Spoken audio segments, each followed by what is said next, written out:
What's hiding beneath those pristine cruise decks? I'm your host at Mr. Nightveil, sharing 10 terrifying true cruise horror stories. These survivors thought they booked paradise, but found floating nightmares instead. From mysterious disappearances to deadly cover-ups. Could you survive when escape means jumping into shark-infested waters? Don't forget to subscribe for more bone-chilling true stories. My name is Lawson, and I still wake up in cold sweats thinking about that research cruise I took back in 2019. What started as a peaceful 7-day Caribbean voyage for marine biology research turned into the most terrifying experience of my life. Something that still makes me question reality itself. I was 32 years old at the time, working on my doctoral thesis about coral reef ecosystems, and had booked passage on this unique vessel that combined passenger accommodations with research facilities. It seemed perfect for my work, giving me access to pristine diving sites while providing the comfort of a cruise ship. The vessel itself was smaller than typical cruise liners, accommodating only about 200 passengers alongside the research crew. But what I discovered during those 7 days at sea defied every logical explanation I could muster as a scientist. The first few days passed normally. I spent my mornings diving at various Caribbean locations, collecting samples and documenting coral health. The other passengers were a mix of eco-tourists and fellow researchers, all seemingly normal people enjoying the unique experience this hybrid vessel offered. The crew was professional and friendly. The food was excellent, and my cabin on Deck 5 was comfortable enough for the research equipment I had brought along. Everything felt routine until the third night when I decided to explore the ship's layout more thoroughly. I had noticed on the deck plans posted throughout the vessel that there were 7 passenger decks. But during my casual wandering, I discovered something that made me stop dead in my tracks on what should have been the upper level. Walking along what the signs indicated was Deck 7, I found myself standing before a corridor that extended further than the ship's blueprint suggested possible. At the end of this corridor was a door marked with a room number that didn't match the ship's numbering system. Room 777, which should not have existed according to every deck plan I had studied. My scientific curiosity overrode my caution, and I approached the door, finding it unlocked when I turned the handle. Inside was a spacious suite, decorated in an outdated style that seemed decades older than the rest of the ship's modern interior. The furniture was ornate and Victorian. The wallpaper had a pattern of deep red roses against gold backdrop, and the lighting came from actual oil lamps rather than the ship's electrical system. But what truly unsettled me were the 3 people sitting in the room's living area, casually sipping tea as if this were the most natural thing in the world. The woman introduced herself as Malia, appearing to be in her 50s with graying hair and wearing a dress that looked like it belonged in the 1950s. Beside her sat 2 men, one calling himself Solomon, who seemed to be in his 60s, and another named Chance, who appeared younger, maybe 40. But all of them had an odd quality to their appearance, as if they were slightly out of focus, like an old photograph that had been developed improperly. Malia invited me to join them for tea, explaining that they were regular passengers on this route and had been visiting room 777 for years. She spoke about previous cruises as if they were recent memories, mentioning ports and itineraries that sounded outdated, describing Caribbean destinations as they existed decades ago. When I asked about their tickets and which deck their actual cabins were located on, they exchanged glances, and Solomon chuckled, saying that room 777 was their home away from home, a special place the ship provided for its most loyal guests. I accepted their tea, trying to process what I was experiencing while maintaining my composure as a scientist. The conversation flowed easily enough. though they spoke about cruise experiences spanning what seemed like multiple decades. Malia mentioned a hurricane they had weathered in 1987. Chance described a port excursion in Jamaica from 1992. And Solomon talked about watching the ship's entertainment system evolve from simple stage shows to modern productions. All of their stories were remarkably detailed and consistent. But when I mentioned current events or asked about their lives outside of cruising, they became vague and redirected the conversation back to maritime topics.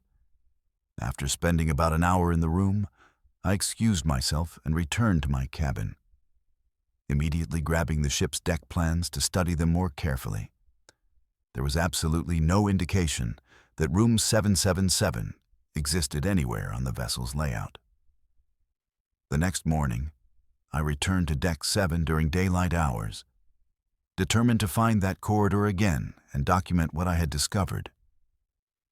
But as I walked the entire length of the deck multiple times, I could not locate the passage that had led to room 777. Every door I checked matched the numbering system on the official plans. Every corridor ended where it should, according to the ship's blueprints. I began to question whether I had dreamed the entire encounter. But the taste of that tea still lingered in my memory, and I distinctly recalled the musty smell of the Victorian furniture and the soft glow of those oil lamps. That evening, I asked other passengers if they had noticed anything unusual about the ship's layout. Most looked at me strangely. But one elderly couple mentioned that they thought they had gotten lost on their first night and found themselves in a part of the ship that seemed different from the rest, though they couldn't recall the specific details. On the fifth night, I decided to systematically search every deck of the ship, starting from the bottom and working my way up, armed with a flashlight and my phone's camera to document anything unusual I might find. When I reached Deck 7 around midnight, that familiar corridor appeared again, extending into shadows that seemed deeper than they should be on a well-lit cruise ship. Room 777's door stood slightly ajar this time, and I could hear the soft murmur of conversation from within. Pushing the door open, I found Malia, Solomon, and Chance exactly as I had left them 2 nights earlier.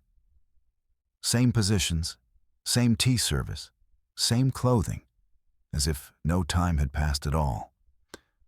When I mentioned that I had been unable to find the room earlier, Malia smiled knowingly and explained that room 777 exists on a different schedule than the rest of the ship, accessible only during certain hours when the conditions are right. This time I stayed longer, asking more pointed questions about their backgrounds and how they had discovered this room. Chance explained that he had first found room 777 during a cruise in 1994, when he was a young man trying to cope with the loss of his wife.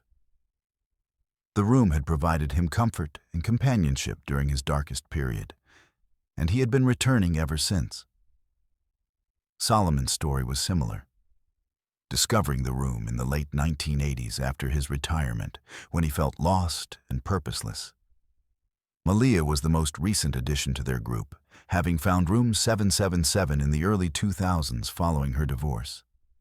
All of them described the room as a refuge, a place where time moved differently and the outside world's pressures couldn't reach them. But as they spoke, I began to notice something deeply disturbing about their appearances.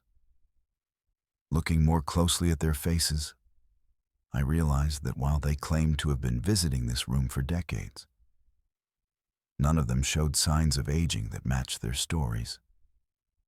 Chance should have been in his 70s if he had been visiting since 1994, but he appeared no older than middle-aged. Solomon's timeline would make him well into his 80s, yet he moved and spoke like a man in his 60s.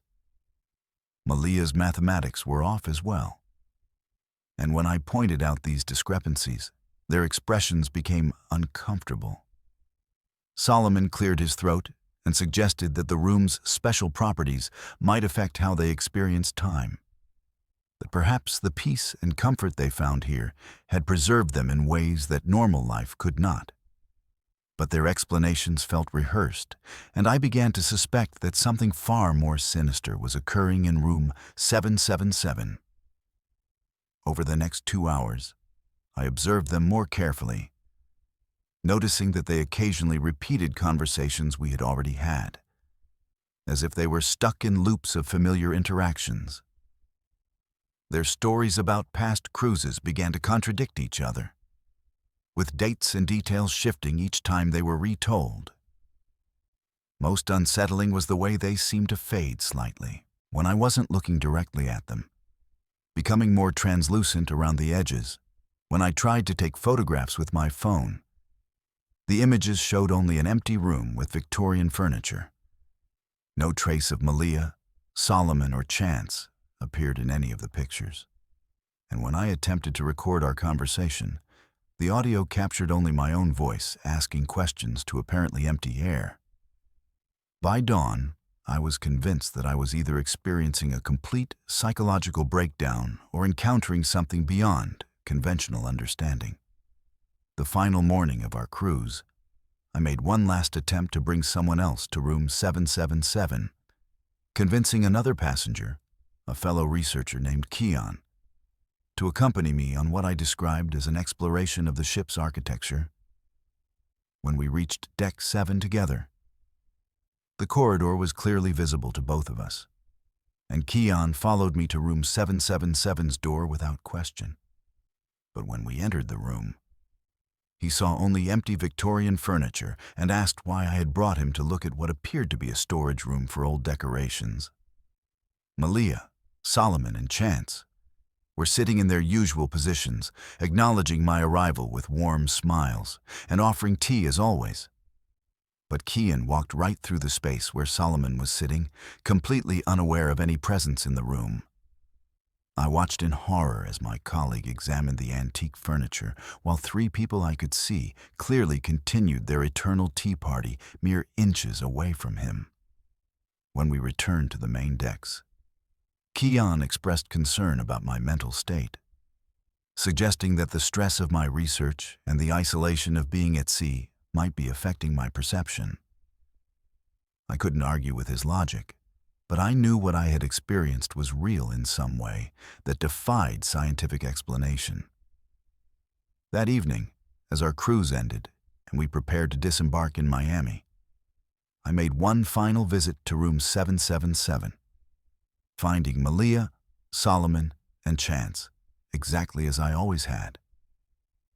When I told them I would be leaving the ship, Malia looked sad but not surprised, explaining that most people who found their room were only temporary visitors, that only a few were meant to stay and become permanent residents of that space between decks.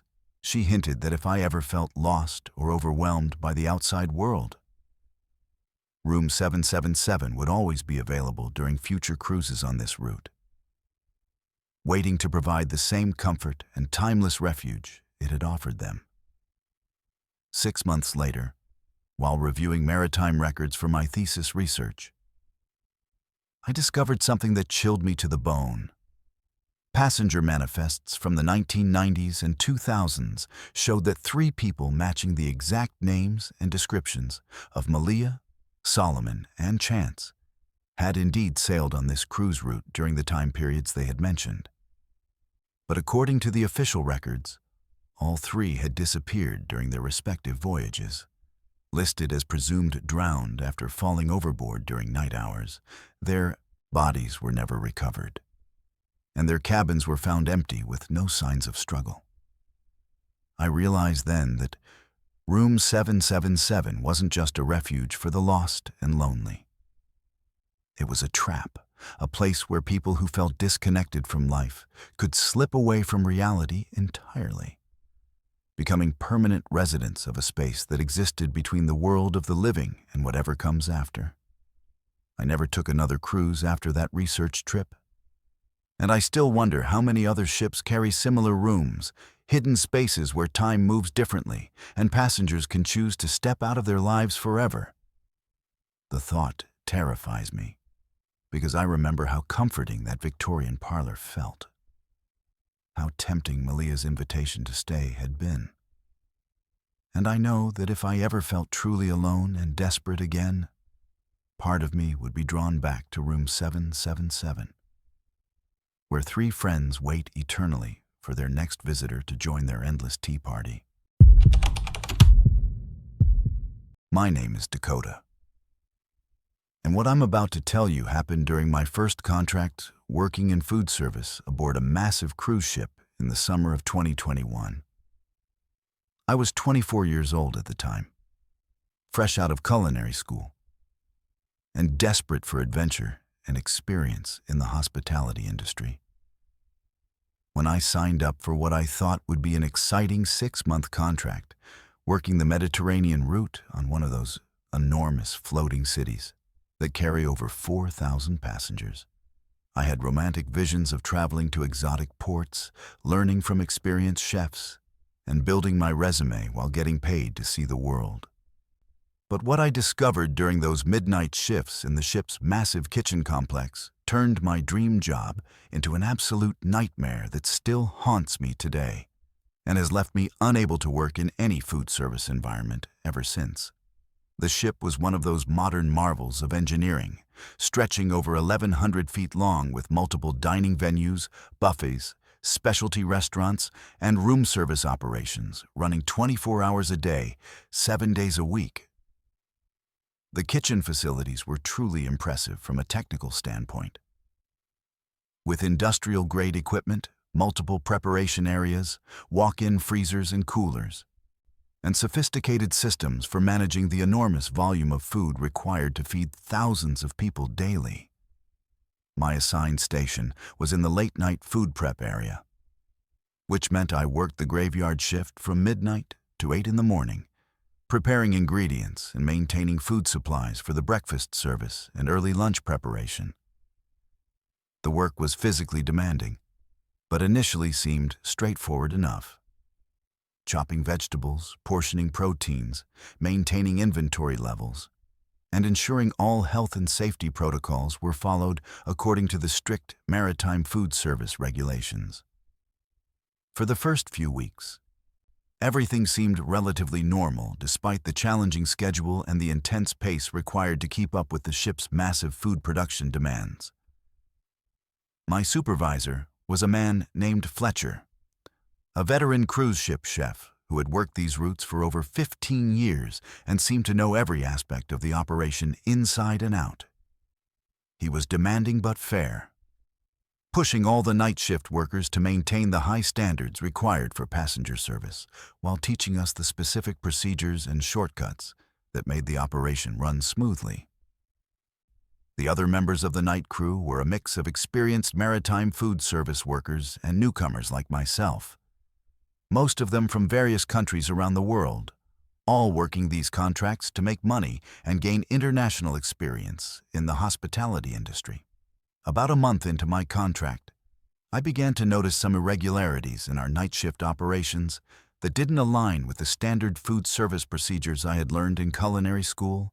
Fletcher would frequently disappear for hours at a time during the middle of our shift, leaving the kitchen operations in the hands of his assistant supervisor, a nervous man named Camden, who always seemed anxious when Fletcher was away. During these absences, certain senior crew members would arrive at the service elevators with large insulated containers and wheeled carts, moving through the kitchen areas with a sense of urgency that seemed inconsistent with normal food delivery or waste removal procedures.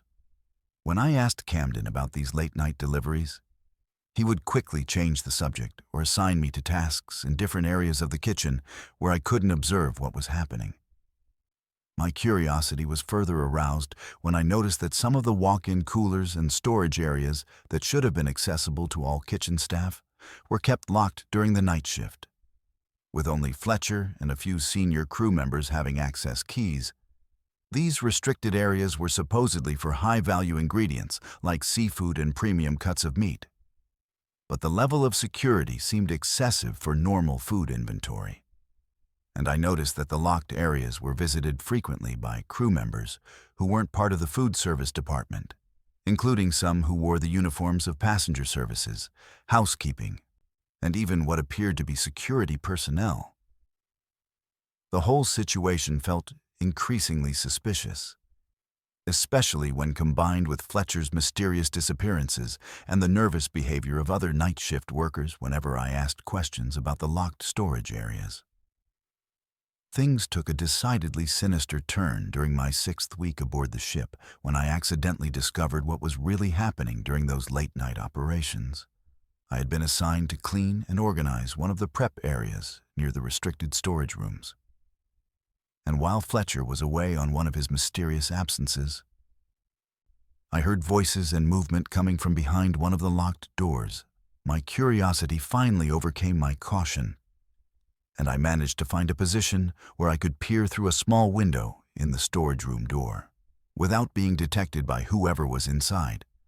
What I saw made my blood run cold and convinced me that I had stumbled into something far more dangerous than irregular food handling procedures. Inside the locked storage area, I could see Fletcher along with 3 other crew members I didn't recognize. But they weren't handling food or beverage supplies. Instead, they were carefully sorting through personal belongings that clearly belonged to passengers, including jewelry, electronics, cash, passports, and other valuable items that had obviously been taken from passenger cabins. The items were being organized into different containers based on their apparent value, with the most expensive pieces being placed in specially marked containers that were then sealed and labeled with what appeared to be port destination codes. I watched in horrified fascination as Fletcher examined an expensive-looking watch before placing it in a container marked with abbreviations that I recognized as Mediterranean port cities, where our ship would be docking in the coming weeks. As I continued to observe their operation, the full scope of what I was witnessing became terrifyingly clear. This wasn't just petty theft of passenger belongings. This was a sophisticated smuggling operation that was using the ship's food service areas as a distribution center for stolen goods. The crew members involved were systematically stealing from passengers throughout the voyage, and then using the ship's complex logistics systems to move these stolen items to accomplices waiting at various ports along our route. The operation was clearly well organized and had probably been running for months or even years, involving crew members from multiple departments who had access to passenger areas and the ability to move freely throughout the ship without arousing suspicion from security or management. The most chilling realization was understanding how passengers who reported missing items were being handled by the very people who had stolen from them in the first place. I remembered overhearing conversations in the crew mess about passengers who had complained about missing valuables, and how these complaints were often dismissed or redirected by crew members who claimed that items had probably been misplaced or left at previous ports. Now I understood that the thieves were in positions where they could control the narrative around missing items, discouraging passengers from filing formal reports and ensuring that the scope of the theft operation remained hidden from the ship's senior management and port authorities. My discovery put me in an incredibly dangerous position. I was a low-level employee with no power or influence, working alongside people who were clearly involved in serious criminal activity, and had demonstrated their willingness to betray the trust placed in them by both passengers and the cruise line. I realized that if Fletcher or his associates discovered that I knew about their operation, they would view me as a threat that needed to be eliminated. And given that we were in the middle of the Mediterranean Sea with no way for me to leave the ship or contact outside authorities, my options for protecting myself were extremely limited. Over the following weeks, I tried to maintain normal behavior while secretly documenting what I could observe about the theft and smuggling operation. I made careful notes about timing, the crew members involved, the types of items being stolen, and the systems they were using to move stolen goods through the ship's logistics networks. But gathering this evidence was incredibly risky. as Fletcher and his associates were clearly experienced at maintaining operational security and were constantly watching for signs that their activities might be discovered. I had to be extremely careful not to show any unusual interest in their activities or ask questions that might reveal my knowledge of what they were doing. The situation became even more dangerous when I began to suspect that passengers who became too persistent in reporting missing items or asking too many questions about security procedures were being targeted for more serious retaliation. There were rumors among the crew about passengers who had experienced unexplained accidents or sudden illnesses after complaining about missing belongings. And I started to wonder if these incidents were really accidents, or if they represented escalating efforts by the theft ring to silence potential threats to their operation. The thought that these criminals might be willing to seriously harm or even kill passengers to protect their smuggling operation made me realize that I was in far more danger than I had initially understood. My breaking point came during my 10th week aboard the ship, when Fletcher approached me directly about joining their operation. He had apparently noticed my curiosity about the locked storage areas and decided that recruiting me would be safer than continuing to worry about my potential as a threat. He offered me what he described as easy extra money in exchange for helping with special inventory management tasks during the night shift. But his manner made it clear that this was not really a voluntary opportunity. The implication was that I could either become part of their operation or risk becoming a liability that needed to be dealt with in other ways.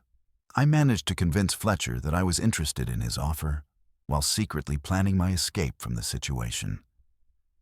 I knew that I couldn't complete my contract without either becoming complicit in their crimes or risking serious retaliation.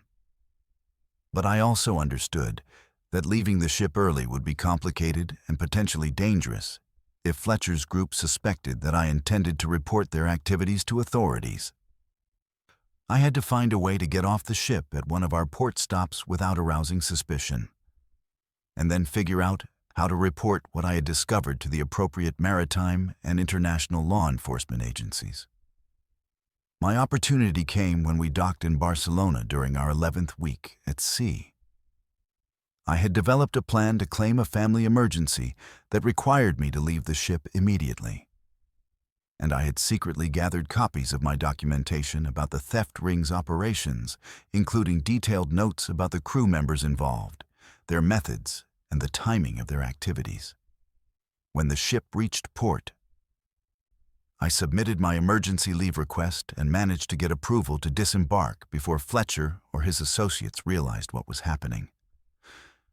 I left the ship with nothing but my personal belongings and the evidence I had collected, knowing that I was probably giving up any chance of completing my contract or getting positive references for future employment in the cruise industry.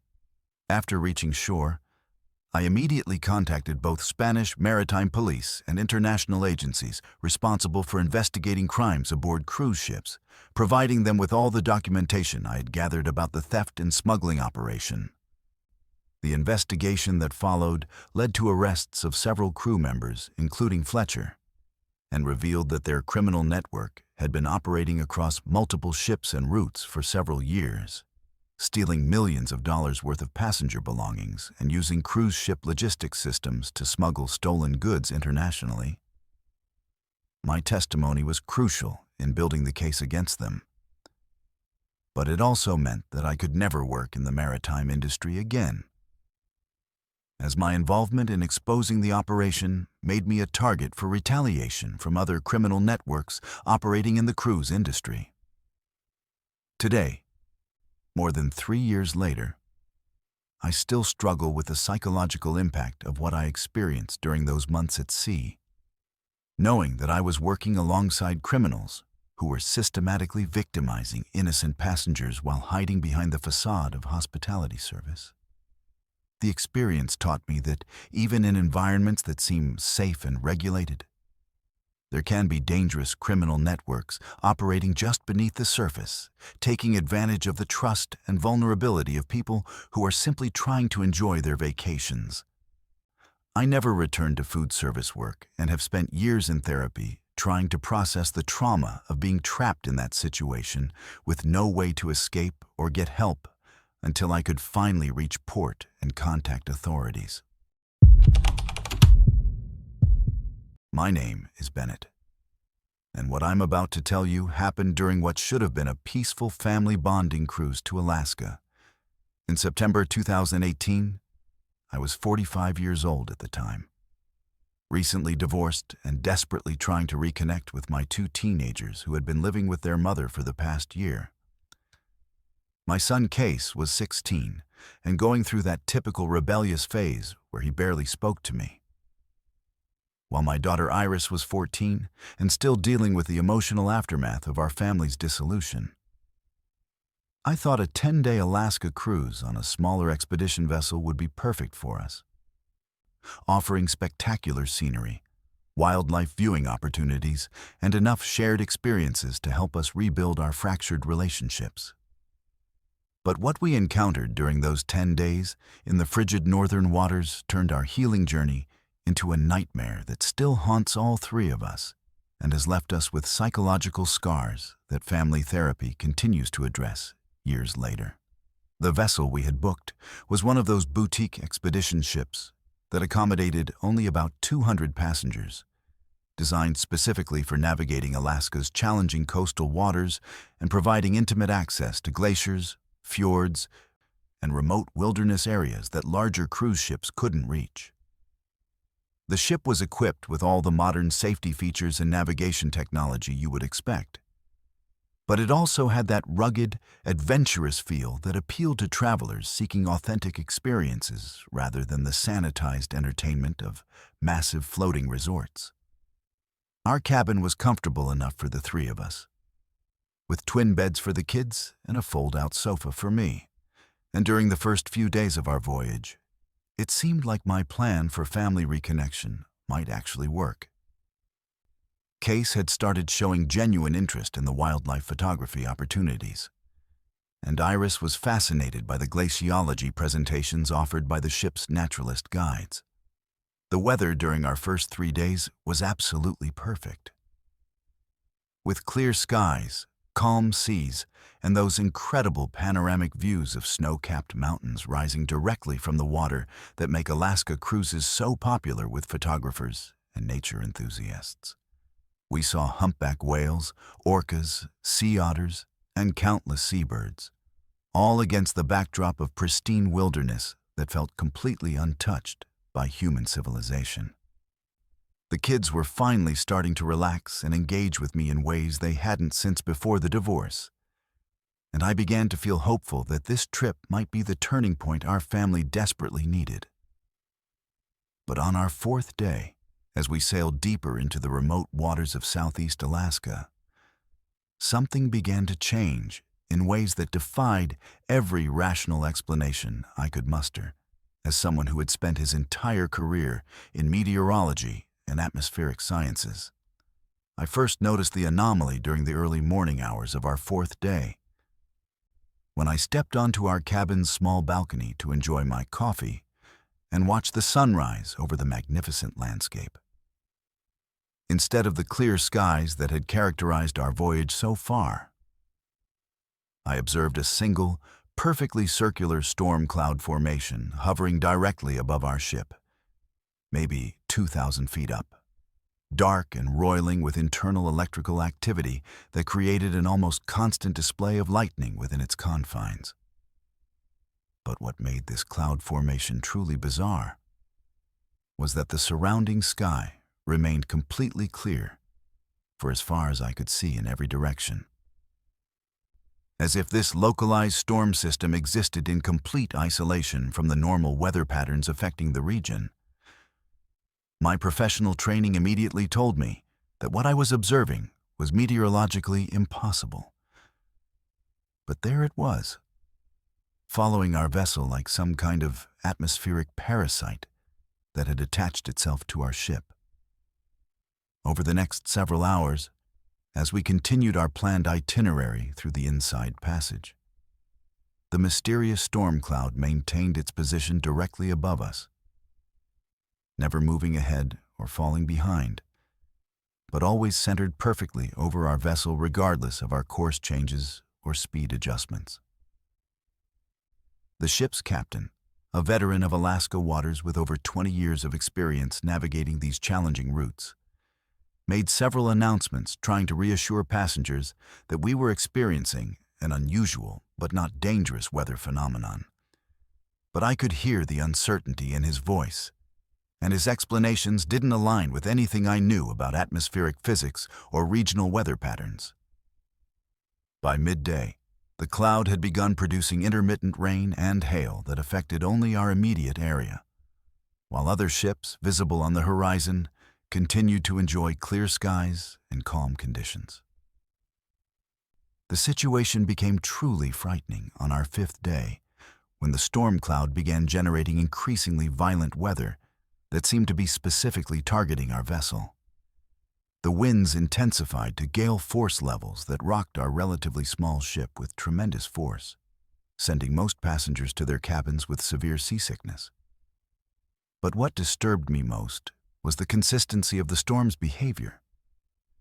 It never moved away from our position, never dissipated or weakened, and never seemed to follow normal meteorological patterns that would cause it to drift with prevailing winds or pressure systems. Instead, it maintained its position above us with the kind of precision that suggested some form of intelligent control rather than natural weather phenomena. And when I consulted the ship's weather monitoring equipment, I discovered that other vessels in the area were reporting completely different atmospheric conditions than what we were experiencing. By our sixth day, the storm had intensified to the point where the captain was forced to alter our itinerary significantly, canceling planned stops at several scenic locations and heading for more protected waters where he hoped we might find relief from the increasingly dangerous conditions. But the storm followed us with relentless determination, producing weather that grew more violent and unpredictable with each passing hour.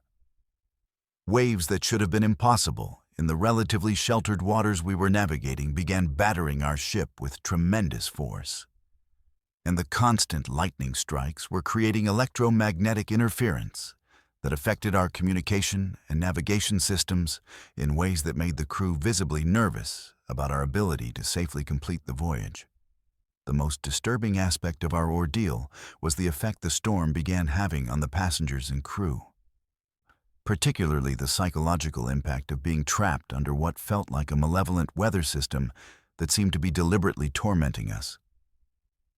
People began reporting shared nightmares about drowning, strange auditory hallucinations that sounded like voices calling from the stormy waters around us, and an overwhelming sense of dread that seemed to intensify whenever we tried to move away from the storm's influence. My own children were experiencing these symptoms, with Case becoming increasingly withdrawn and Iris suffering from panic attacks that required medical attention from the ship's doctor. But what frightened me most was my own growing conviction that we were dealing with something far beyond normal meteorological phenomena. On our seventh day, as the storm reached what seemed like impossible levels of intensity, we began receiving radio transmissions on maritime emergency frequencies that defied explanation. The messages came in multiple languages that none of our crew members could identify, but the tone and rhythm suggested some form of communication or warning. These transmissions always occurred during the most violent weather episodes, and they seemed to be originating from locations that corresponded with the storm's center directly above our ship. The captain and his officers were clearly disturbed by these unexplained communications, but they had no explanation for what we were hearing or why our radio equipment was picking up signals that shouldn't have existed in these remote waters. The breaking point came during our 8th night at sea, when the storm produced weather conditions that pushed our vessel to the absolute limits of what it could safely endure. Winds exceeded hurricane force levels. Waves reached heights that should have been impossible for the protected waters we were navigating. And the constant lightning strikes were creating electrical phenomena that I had never encountered in my professional career. The ship was being thrown around like a toy, and several passengers were injured by flying objects and furniture that broke loose despite being supposedly secured for rough weather. But what truly terrorized everyone aboard was the realization that we were completely isolated from any possibility of rescue or assistance. The storm had effectively cut us off from normal communication with the outside world. And our isolation was being maintained by weather conditions that seemed to exist solely for the purpose of trapping us. During that terrifying night, as our ship fought for survival against weather that defied rational explanation, I made a discovery that changed my understanding of what we were experiencing. While trying to comfort my children in our cabin, I noticed that the storm's behavior was somehow synchronized with the emotional state of the passengers, intensifying whenever fear and desperation reached peak levels, and calming slightly during moments when people managed to find hope or maintain composure. This observation led me to suspect that we weren't just victims of freakish weather, but rather participants in some kind of psychological experiment or supernatural phenomenon that was feeding off our terror and desperation. The storm seemed to be sustained by our fear, growing stronger as we became more frightened and desperate. On our 9th day, after nearly a week of being tormented by this impossible weather system, the captain made the decision to attempt a desperate maneuver that might break us free from whatever was holding us captive, rather than continuing to fight against the storm or trying to outrun it. He decided to head directly into its center, reasoning that if this was indeed some form of artificial or supernatural phenomenon, confronting it directly might be our only chance of escape. The decision was incredibly risky, as it meant deliberately steering our small vessel into the most dangerous part of the storm system. But with our supplies running low and several passengers requiring medical attention that we couldn't provide, we had no choice but to attempt this desperate gambit. As we entered the storm's eye, something extraordinary happened that convinced me we had been dealing with forces beyond normal meteorological science. The center of the storm was not the calm, clear area that you would expect in a natural hurricane or cyclone, but rather a space filled with swirling mists and strange optical phenomena that created the impression of vast depths extending both above and below our ship. Within this supernatural space, we could hear those mysterious radio transmissions much more clearly, and they seemed to be coming from what sounded like other vessels that had been trapped in similar circumstances, ships that had disappeared in these waters over the decades, their crews still trying to communicate with the outside world from whatever dimension or reality they had been pulled into by this atmospheric predator. The escape from our week-long nightmare came suddenly and without warning. After what felt like hours of navigating through the supernatural eye of the storm, we suddenly found ourselves in completely calm waters under clear skies, with no trace of the massive weather system that had been tormenting us for nearly a week. The transition was so abrupt and complete that it felt like emerging from one reality into another. And when we checked our position using GPS and traditional navigation methods, we discovered that we were exactly where we should have been, according to our original itinerary, as if the entire ordeal had occurred in some kind of temporal bubble that didn't affect our actual progress through the physical world. The psychological aftermath of our experience has been ongoing for years. My children required extensive therapy to deal with the trauma of what we had endured, and our family relationships, which I had hoped the cruise would repair, were forever changed by the shared terror we had experienced. Case developed a severe phobia of water that prevents him from swimming or participating in any aquatic activities, while Iris suffers from chronic anxiety and nightmares that intensify whenever storm systems approach our area. For my part, I left my career in meteorology because I could no longer trust my understanding of atmospheric science after witnessing weather phenomena that contradicted everything I had been trained to believe about how natural systems behave. The most disturbing aspect of our experience was discovering, months later, that we were not the first family to encounter this phenomenon in Alaska waters. Research into maritime records revealed a pattern of vessels reporting similar experiences over the past several decades. Ships that had encountered localized storm systems that followed them for days, produced impossible weather conditions, and seemed to feed off the fear and desperation of their passengers and crews. But in most cases, these reports were dismissed as exaggerated accounts of natural weather events or psychological reactions to the stress of severe storms. The official records contained no acknowledgement that something genuinely supernatural might be occurring in these remote waters. Today, more than 5 years after our terrifying Alaska cruise, my family still struggles with the lasting effects of what we experienced during those 10 days. We have never taken another vacation that involves traveling over water, and we maintain emergency supplies and communication equipment in our home.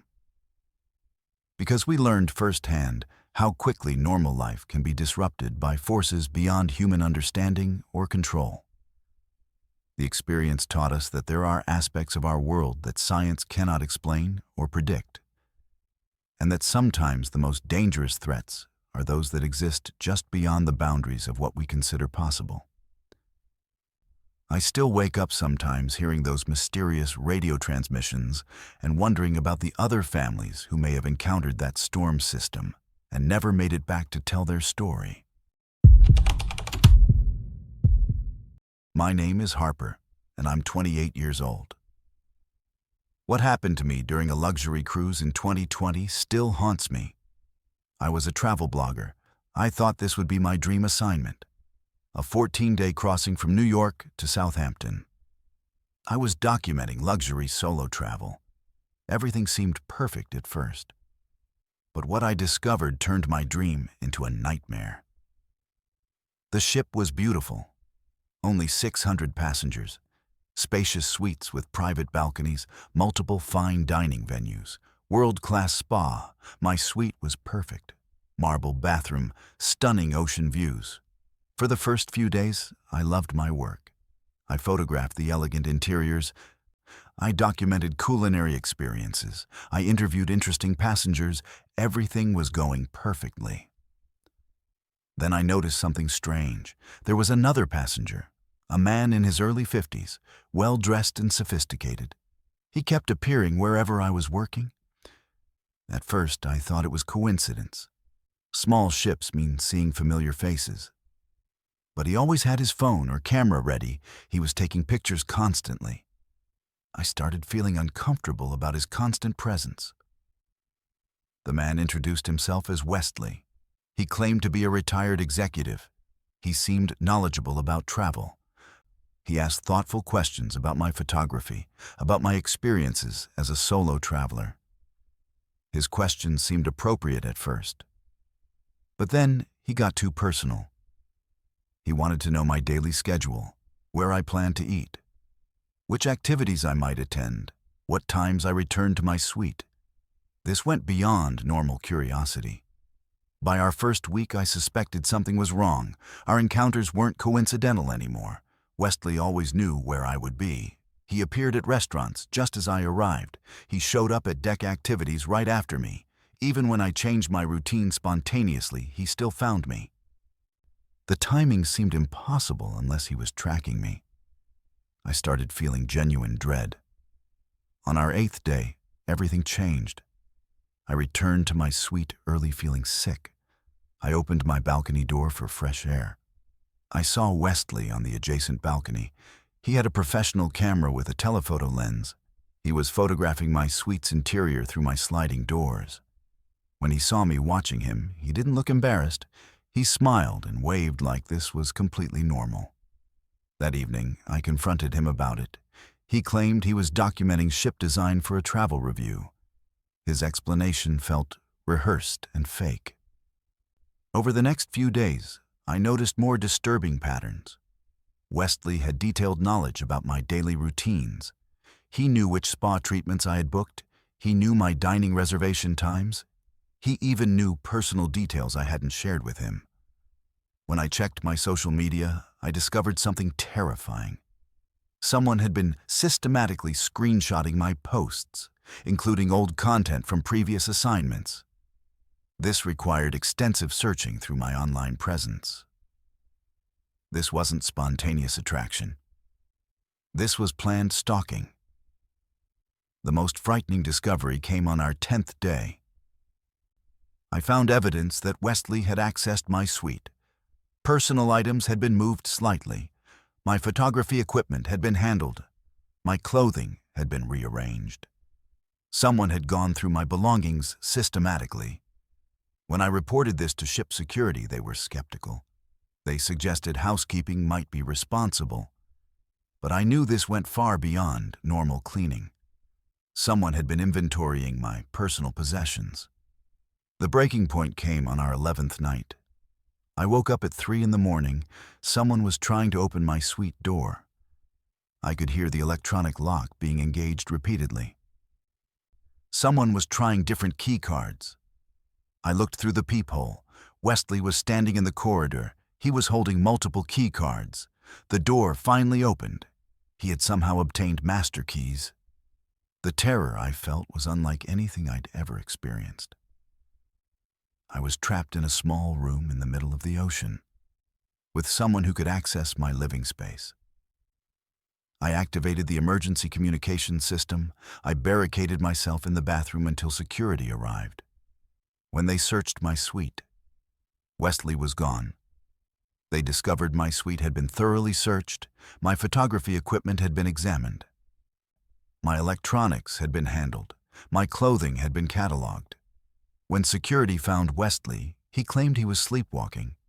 He said he accidentally tried the wrong suite. The crew seemed to accept this ridiculous explanation.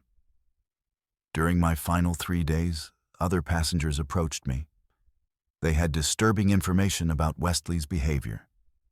Several women reported he'd been photographing them without permission. He'd been asking detailed personal questions. He showed the same pattern of coincidental encounters. Most frightening was learning he'd been compiling detailed dossiers on solo female travelers, including photographs and personal information, documentation of daily routines and preferences. This was systematic and extensive. It involved months of preparation before the cruise began. When I reached Southampton, I contacted authorities. I learned I'd been victim of sophisticated stalking operation. It involved not just Wesley, but other people too. They'd helped him access passenger information. They'd compromised ship security systems. The investigation revealed he'd been targeting solo female travelers on luxury cruise lines for several years.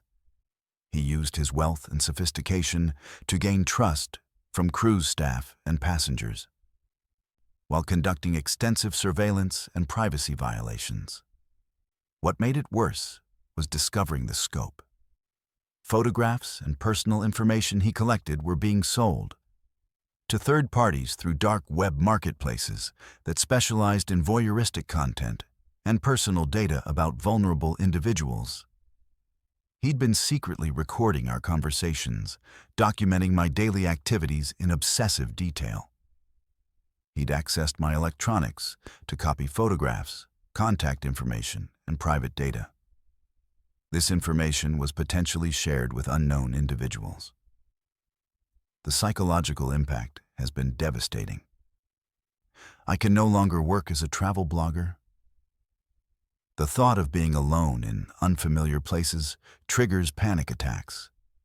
I've withdrawn completely from social media, from public-facing work. The legal aftermath was traumatic too. Prosecuting crimes in international waters is complex. Multiple jurisdictions and maritime law complications made it difficult to hold Wesley accountable. The cruise line was more concerned with reputation than addressing security failures.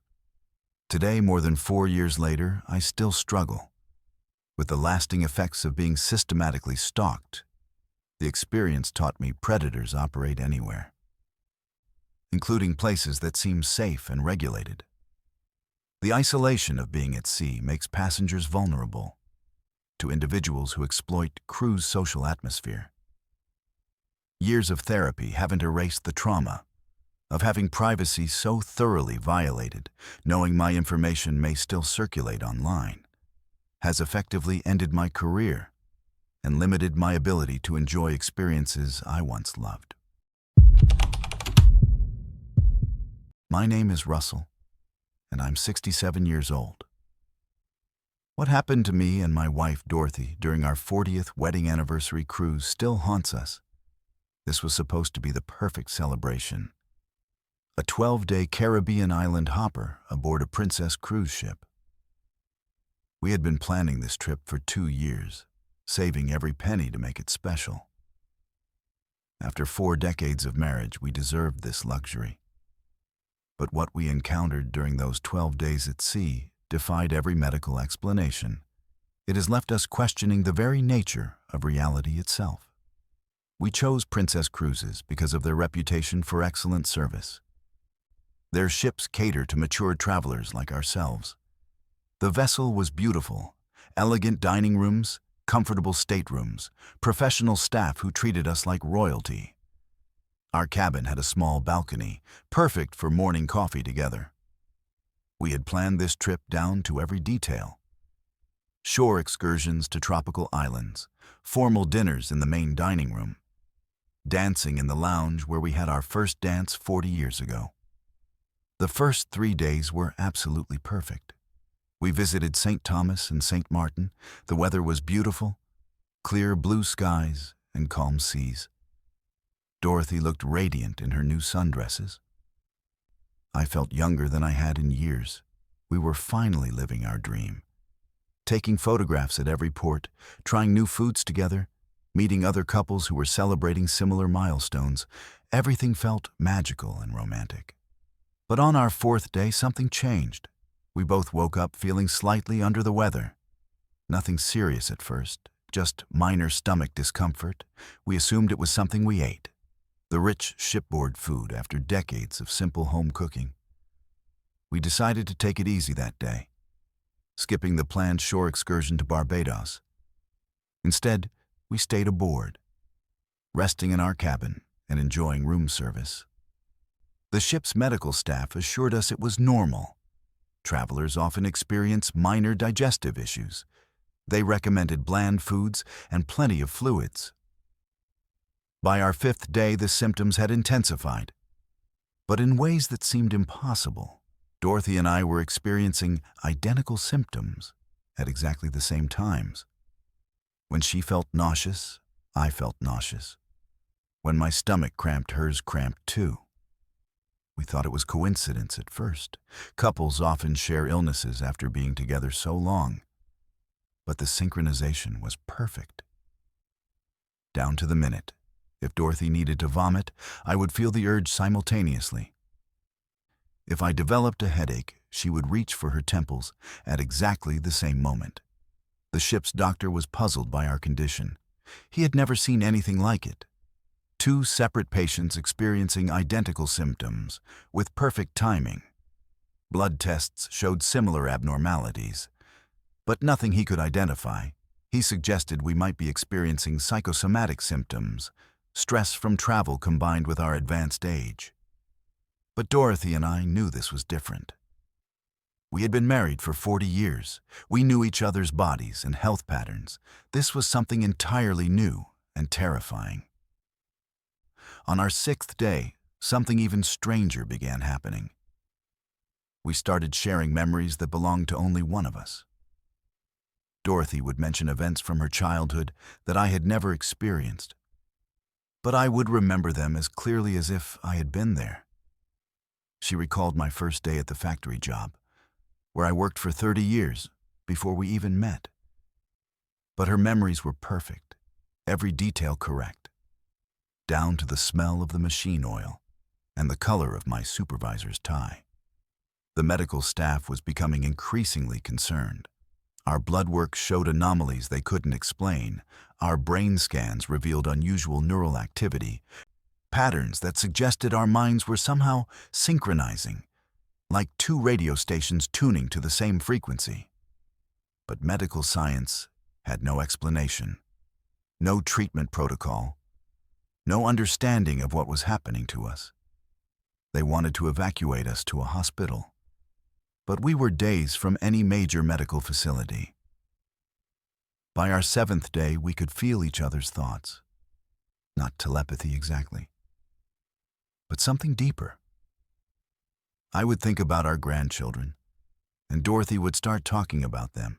Without any conversation starter, she would remember our wedding day, and I would smell her bouquet of roses. As if I were experiencing her memories directly, we were becoming the same person. Two bodies sharing one consciousness. It was beautiful and terrifying simultaneously. Other passengers began avoiding us. They could sense something was wrong. The way we moved in perfect unison, how we would speak the same words at exactly the same time, finish each other's thoughts. Not like an old married couple, but like one mind operating two bodies. The ship's staff was frightened too. They had never encountered anything like our condition. Medical personnel kept us isolated, in our cabin mostly, coming by to check on us, but offering no real help. As on our 8th day, we discovered other passengers were beginning to show similar symptoms, not as advanced as ours, but the same synchronization patterns. Couples who had been married for decades, experiencing identical health issues. At identical times, the medical bay was filling up, with passengers who couldn't explain why they were sharing symptoms with their spouses with perfect timing and intensity. The ship's medical team was overwhelmed. They had never seen anything like this outbreak.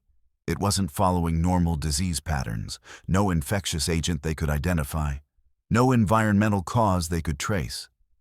Just couples who had been together for many years, slowly merging into single consciousness, sharing memories and thoughts and physical sensations, like we were becoming one person, split between two bodies. By our 9th day, Dorothy and I could barely tell where she ended and I began. We moved as one person, thought as one mind, felt every sensation together. When I touched the cabin wall, she could feel the texture. When she looked out the balcony, I could see the ocean. Through her eyes, we were becoming something new, something beyond human experience. But the process was accelerating. The most terrifying part was realizing we didn't want to stop it. The merging felt natural, like we were finally becoming what we were always meant to be. After 40 years of marriage, we were truly becoming one flesh, one mind, one soul. But I could see the fear. In the eyes of the medical staff, they didn't understand what we were becoming. They saw it as a disease, something to be cured. On our 10th day, we made a discovery that changed everything. While exploring the ship's lower decks, looking for answers about our condition, we found a restricted area near the engine room. Inside were specimens from previous cruises, passengers who had experienced similar merging phenomena. But they had been stopped, separated before completion, through surgical intervention and aggressive drug therapy. The specimens showed what happened. When the merging process was interrupted, the patients became hollow shells, neither fully individual nor successfully merged, living in a state of constant confusion, unable to form coherent thoughts or maintain separate identities. They existed in a limbo, between two states of being, neither human nor something beyond. It was a fate worse than death. We realized then that the cruise line knew about this phenomenon, had been studying it for years, using their ships as floating laboratories to observe how long-term couples could be transformed through unknown means into something beyond normal human experience. We were not patients. We were test subjects in an experiment we never consented to. The final 3 days of our cruise were spent in hiding, avoiding the medical staff who wanted to separate us. Before the merging could complete, we had seen what happened. To couples who were interrupted, we refused to become those hollow shells, living in perpetual confusion, neither individual nor unified. We would complete the process on our own terms. When we finally disembarked, we were no longer two separate people. We were something new, something that medical science couldn't understand or classify. We shared one consciousness across two bodies. We could feel each other's pain, think each other's thoughts, experience each other's memories as if they were our own. Today, 3 years later, Dorothy and I still exist. As this merged entity, we function in the world as two separate people. But we know the truth. We are one being, living in two bodies. The cruise line continues to operate their floating laboratory, studying couples like us, transforming long-term relationships into something beyond human understanding. But they never completed their research on what we actually became. We still don't understand the full implications of what happened to us on that anniversary cruise. We only know that love can transcend the boundaries of individual identity in ways that science cannot explain or control. And sometimes the greatest gift is becoming something beyond what you thought possible, even if the world cannot understand what you have become. The other couples from our cruise who experienced similar symptoms were not as fortunate. The medical intervention left them damaged, unable to be truly individual or successfully merged. They exist in hospitals now, in a state that resembles living death, neither fully human nor transformed into something greater. We were the only ones who completed the process successfully. We never reported what happened to any authorities who would believe us. That a cruise ship could facilitate such transformation, that love could transcend the boundaries of individual consciousness, that two people could become something entirely new while maintaining their humanity in ways that defied every medical understanding of what it means to be human. Sometimes we wonder if other couples aboard cruise ships are experiencing similar phenomena, if the isolation of being at sea, combined with decades of shared love, can trigger transformations that science cannot explain. We hope they are stronger than the fear of medical intervention and can complete the process as we did together. My name is Savannah, and I'm 35 years old. What happened to me during a singles cruise in the spring of 2022 destroyed my ability to trust people. I had just gone through a difficult divorce after 15 years of marriage.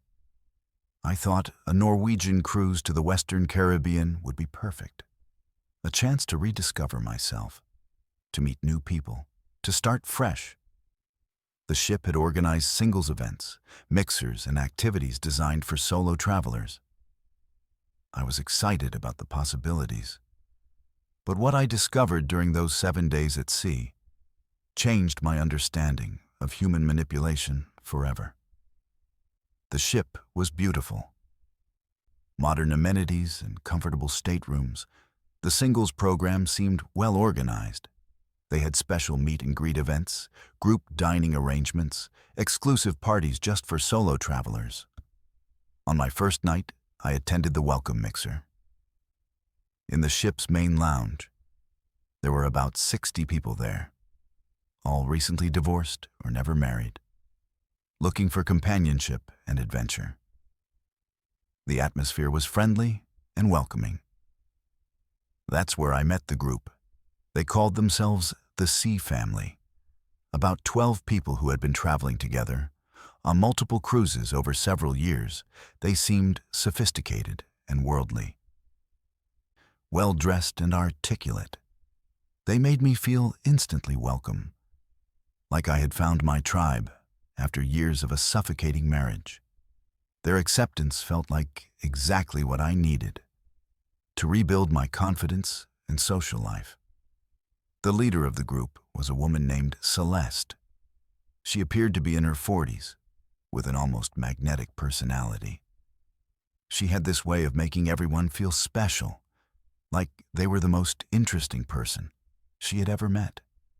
Within our first conversation, she was asking deep personal questions about my divorce, my feelings of loneliness, my search for meaning after such a major life change.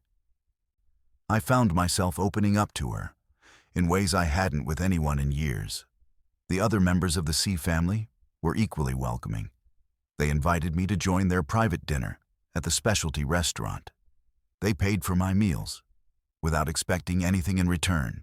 They shared stories about their travels together, their deep friendships, their philosophy about living life to the fullest.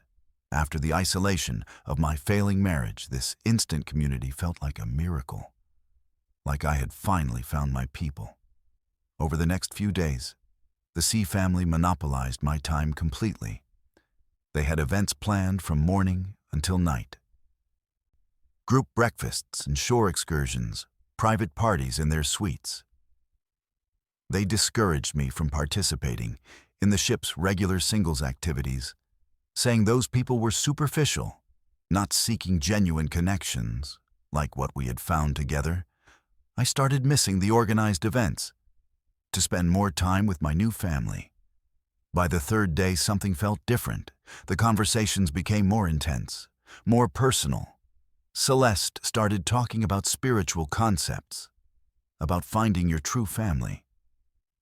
She said blood relatives often hold us back from reaching our full potential, that chosen families, like the C family, were more authentic and supportive than traditional relationships. These ideas resonated with my recent divorce experience, where I felt betrayed by people I trusted. The group began sharing their personal philosophies about money and possessions. Celeste explained that material attachments were barriers to true happiness, that sharing resources within the family created deeper bonds than individual ownership. She talked about members who had sold their homes to travel permanently with the group, living in shared accommodations, pooling their resources for everyone's benefit. It sounded like freedom from conventional life. On the fourth day, they introduced me to their financial philosophy. They said traditional jobs and careers were just society's way of keeping people trapped. That true enlightenment came from breaking free from conventional expectations. Some members had successful businesses that supported the entire group's lifestyle. Others contributed through different means, but everyone shared everything equally. No individual ownership or selfish hoarding. The pressure to join them permanently started subtly but increased daily. They talked about upcoming cruises they had planned for the next year, extended trips to Europe and Asia. They said my divorce settlement money could fund amazing adventures if I was willing to invest in this lifestyle of freedom and authentic relationships, instead of wasting it on a traditional apartment and conventional reestablishment after divorce. During our fifth day at sea, I attended what they called a commitment ceremony. In Celeste's suite, other group members shared testimonials about how joining the C family had transformed their lives completely. They had left behind toxic relationships, dead-end jobs, materialistic pursuits that brought no real joy. Now they lived in constant adventure. With people who truly understood them, it sounded incredibly appealing to someone recovering from divorce trauma. The ceremony involved signing documents that they said were just formalities, legal paperwork to facilitate group travel, and shared financial arrangements. I was encouraged to provide banking information so they could help manage my finances more efficiently for our shared lifestyle. They presented it as practical necessity for someone joining their permanent community, not as any kind of financial exploitation. But something about the pressure felt wrong. The way they isolated me from other passengers, discouraged me from calling family back home, made me feel guilty for questioning their methods or hesitating about commitments. When I expressed concerns about moving too fast, they said I was letting fear and societal conditioning prevent me from embracing true freedom. That doubt was my ex-husband's voice, still controlling my decisions. On our 6th day, I discovered something that changed everything. I was looking for the bathroom in the corridor near Celeste's suite and overheard a phone conversation. She was talking to someone about recruitment quotas and financial targets. She mentioned my divorce settlement specifically and discussed strategies for getting access to my banking information before the cruise ended. I realized then that nothing about the C family was authentic. They were predators who targeted vulnerable people on singles cruises, people going through divorces, recent widowhood, job loss, major life transitions that left them emotionally vulnerable and financially accessible.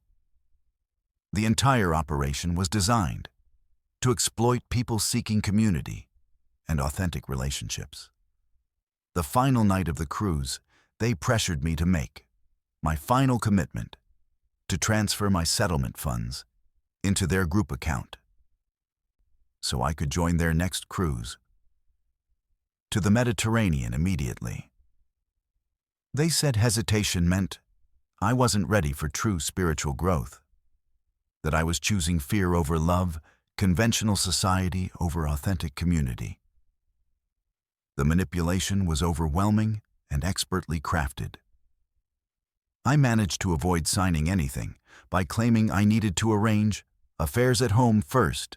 They insisted on staying in contact through daily phone calls and video chats to maintain my connection to the family until I could join permanently. They said isolation from the group would cause me to backslide into old patterns of thinking that had kept me trapped before. After disembarking, I did research into the C family and similar groups. I discovered they operated on multiple cruise lines, targeting singles cruises specifically. They had refined techniques for identifying vulnerable passengers and manipulating them through combination of love bombing, social isolation, and financial exploitation. Many people had lost everything to their recruitment tactics. The psychological manipulation was sophisticated. They understood exactly how to exploit the emotional vulnerability of divorced people, the longing for community and acceptance, the desire to start fresh and leave painful past behind. They offered everything I thought I needed while systematically isolating me from outside perspectives and support systems. I contacted authorities about their operation, but prosecuting crimes committed in international waters is complex. The cruise lines seemed reluctant to acknowledge that organized predators were operating on their ships, targeting vulnerable passengers through their own singles programs. They were more concerned with protecting their reputation than addressing the security failures. Today, more than 2 years later, I still struggle with trust issues. From that experience, the C family had seemed so genuine and caring. Their manipulation was subtle and expertly designed to exploit exactly the vulnerabilities I was experiencing after my divorce. I learned that predators often target people during major life transitions when they're most susceptible to promises of community and acceptance. The most disturbing aspect was realizing how easily I could have been completely taken in by their operation. If I hadn't overheard that phone conversation, I might have transferred my entire divorce settlement to their group account and found myself trapped in a situation where leaving would mean losing everything. including the community I thought I had found. I never took another cruise after that experience, and I'm extremely cautious about joining social groups or activities that target people going through life transitions. The experience taught me that predators are often most dangerous when they offer exactly what you think you need. Authentic relationships and community can be perfectly mimicked by people with malicious intentions. Sometimes I wonder how many others on that singles cruise were targeted by similar groups. How many people looking for fresh starts and new communities find themselves trapped in manipulative situations that exploit their vulnerabilities. For financial gain, the isolation of being at sea makes passengers particularly vulnerable to sophisticated manipulation techniques. The Sea family continues to operate on cruise ships throughout the Caribbean and Mediterranean routes, targeting divorced people, recent widows, anyone going through major life changes who might be susceptible to promises of instant community and authentic relationships. They've refined their techniques over years of practice and understand exactly how to exploit human psychology for profit. My experience taught me that the most dangerous manipulators are those who offer exactly what you think you need. During your most vulnerable moments, they study human psychology and understand how to provide just enough genuine connection to make their exploitation feel like love and acceptance until it's too late to escape their control.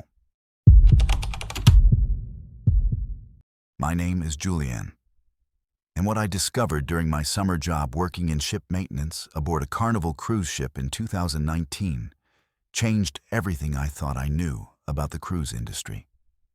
And it cost me my career and my peace of mind.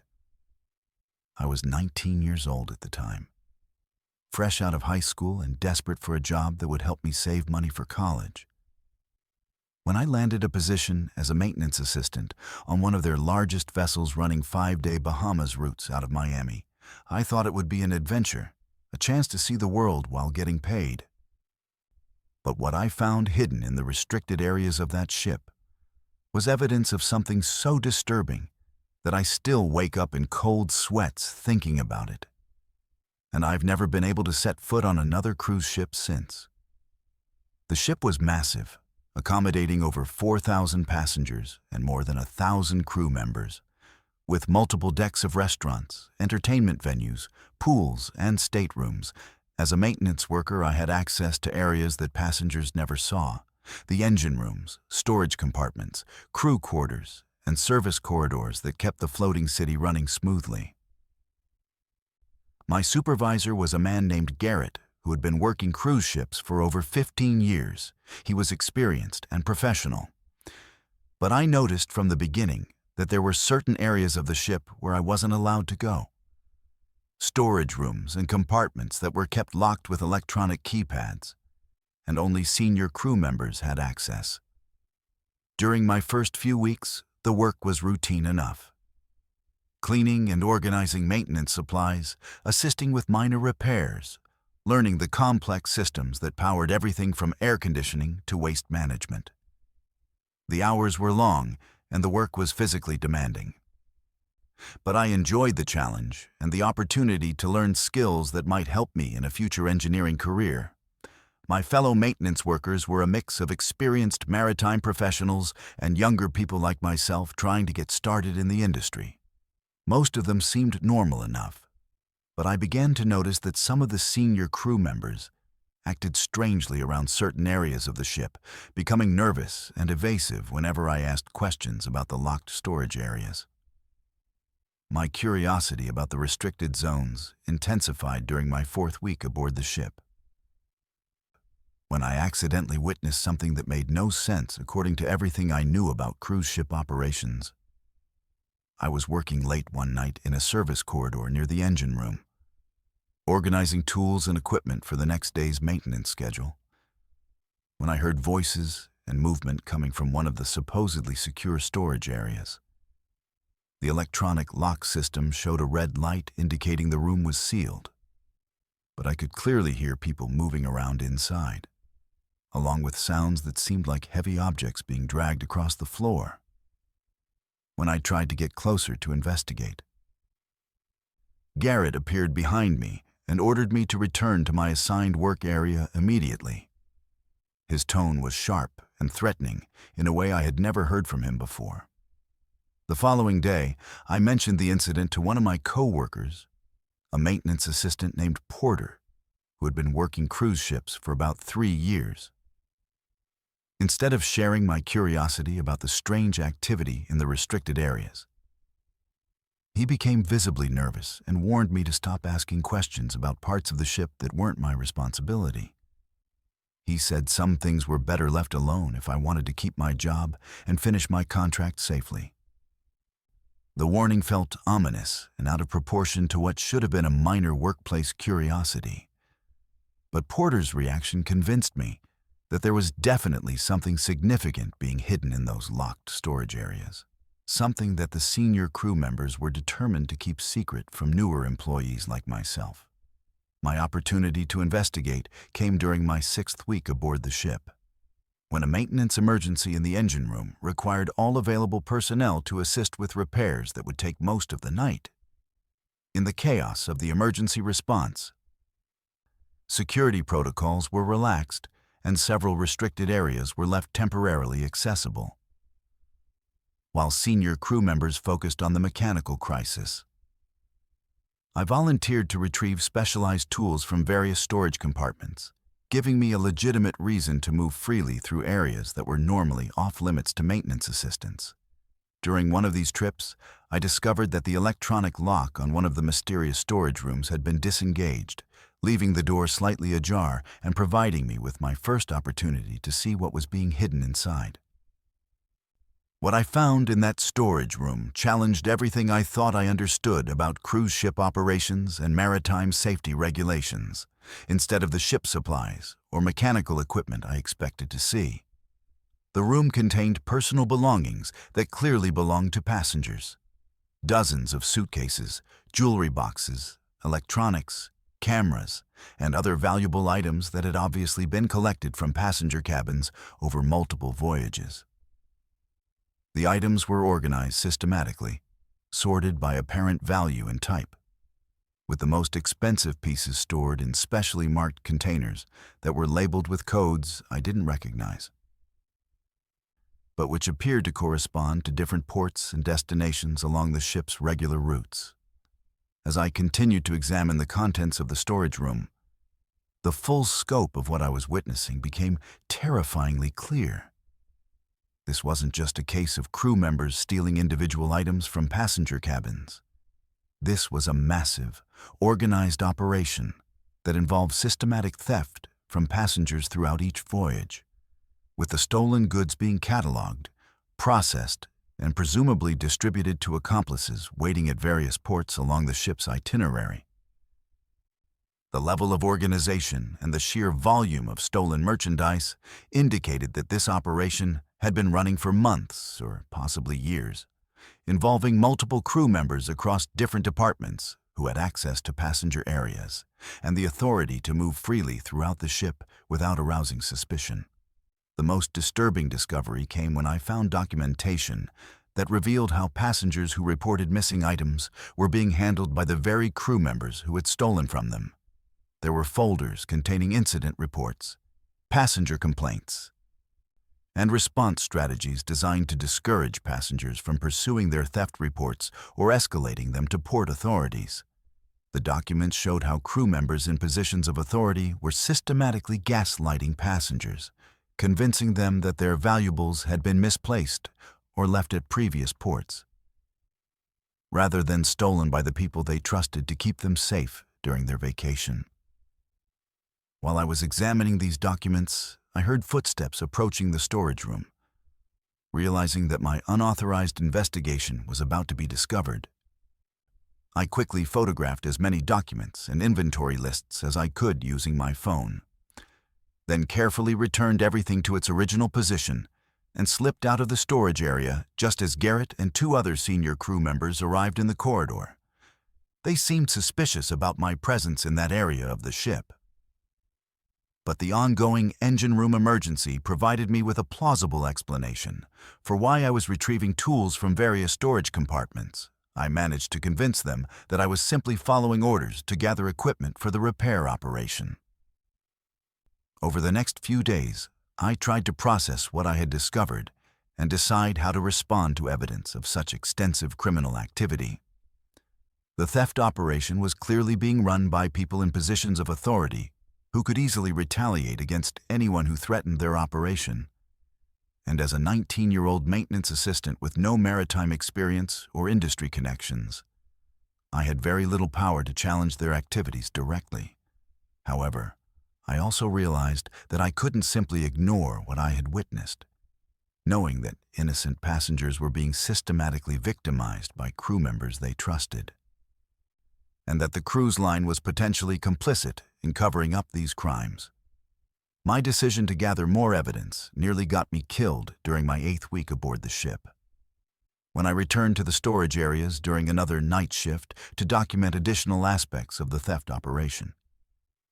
This time, I was caught red-handed by Garrett and several other crew members who made it clear that my curiosity about their activities had not gone unnoticed. They confiscated my phone and searched through the photographs I had taken, finding the evidence I had gathered about their systematic theft from passengers. Their reaction was swift and violent, making it clear that they viewed me as a serious threat that needed to be eliminated before I could report their operation to authorities.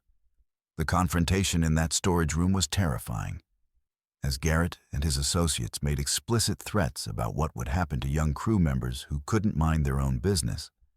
They explained that working on a cruise ship involved certain risks, including the possibility of accidents that could result in crew members falling overboard during night shifts, especially those who might be working alone in dangerous areas of the ship where their absence might not be noticed for hours. The message was unmistakable. If I attempted to report what I had discovered about their theft operation, I would not survive to see the end of my contract.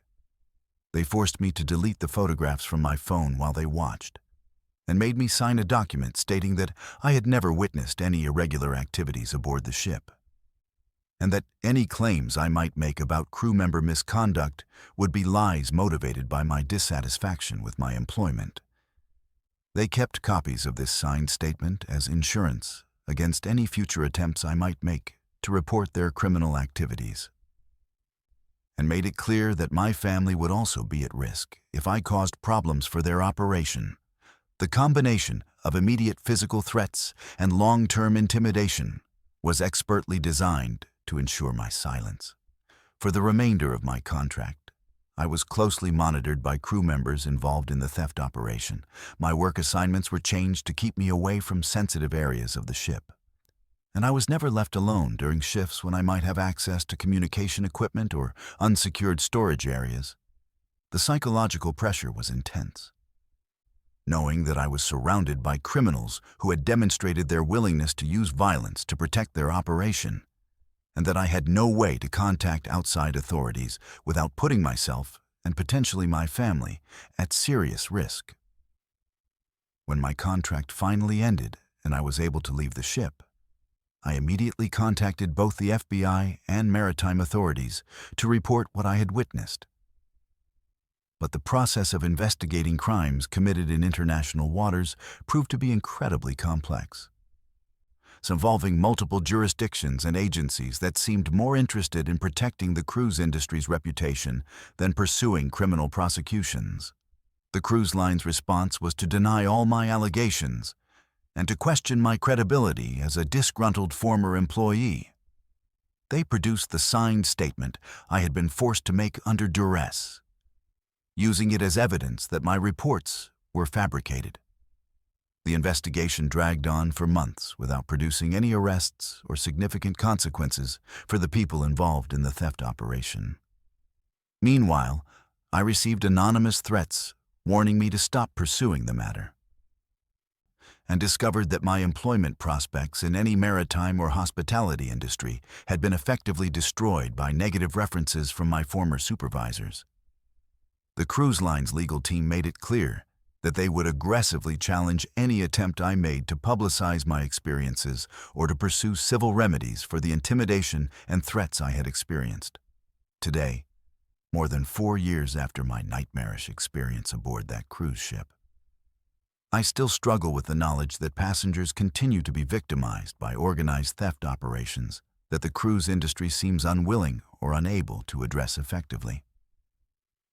The psychological trauma of discovering such extensive criminality and then being threatened and intimidated for trying to report it has left me with lasting anxiety and trust issues that have affected every aspect of my personal and professional life. I've never been able to work in any industry related to travel or hospitality, and I still receive occasional reminders that there are people who would prefer that I never speak about what I witnessed. The most disturbing aspect of my experience was realizing how easily cruise passengers can become victims of systematic criminal enterprises operating within the very industry they trust to provide safe and enjoyable vacations. The isolation of being at sea, combined with the complex jurisdictional issues that make prosecution difficult, creates an environment where organized crime can flourish with minimal risk of meaningful consequences. Passengers board these ships believing they are entering a regulated and secure environment. But the reality is that they may be placing themselves at the mercy of criminal networks that have infiltrated multiple levels of the cruise ship hierarchy. I often wonder how many passengers have had their vacations ruined by theft that they never reported or that was dismissed by crew members who were actually complicit in the crimes, and how many other young crew members have discovered similar operations but were too frightened or intimidated to speak out about what they witnessed. The cruise industry's continued growth and profitability depends on maintaining the illusion of safety and security. But my experience revealed that this illusion can mask serious criminal activity that victimizes the very people who trust these companies with their safety and their valuables, and that the industry's priority is protecting its reputation rather than protecting its customers from the predators operating within its own workforce. My name is Bridget, and I'm 41 years old. What I experienced during what should have been a relaxing family vacation aboard a Disney cruise in the summer of 2020 turned into the most terrifying discovery about institutional child endangerment I could ever imagine.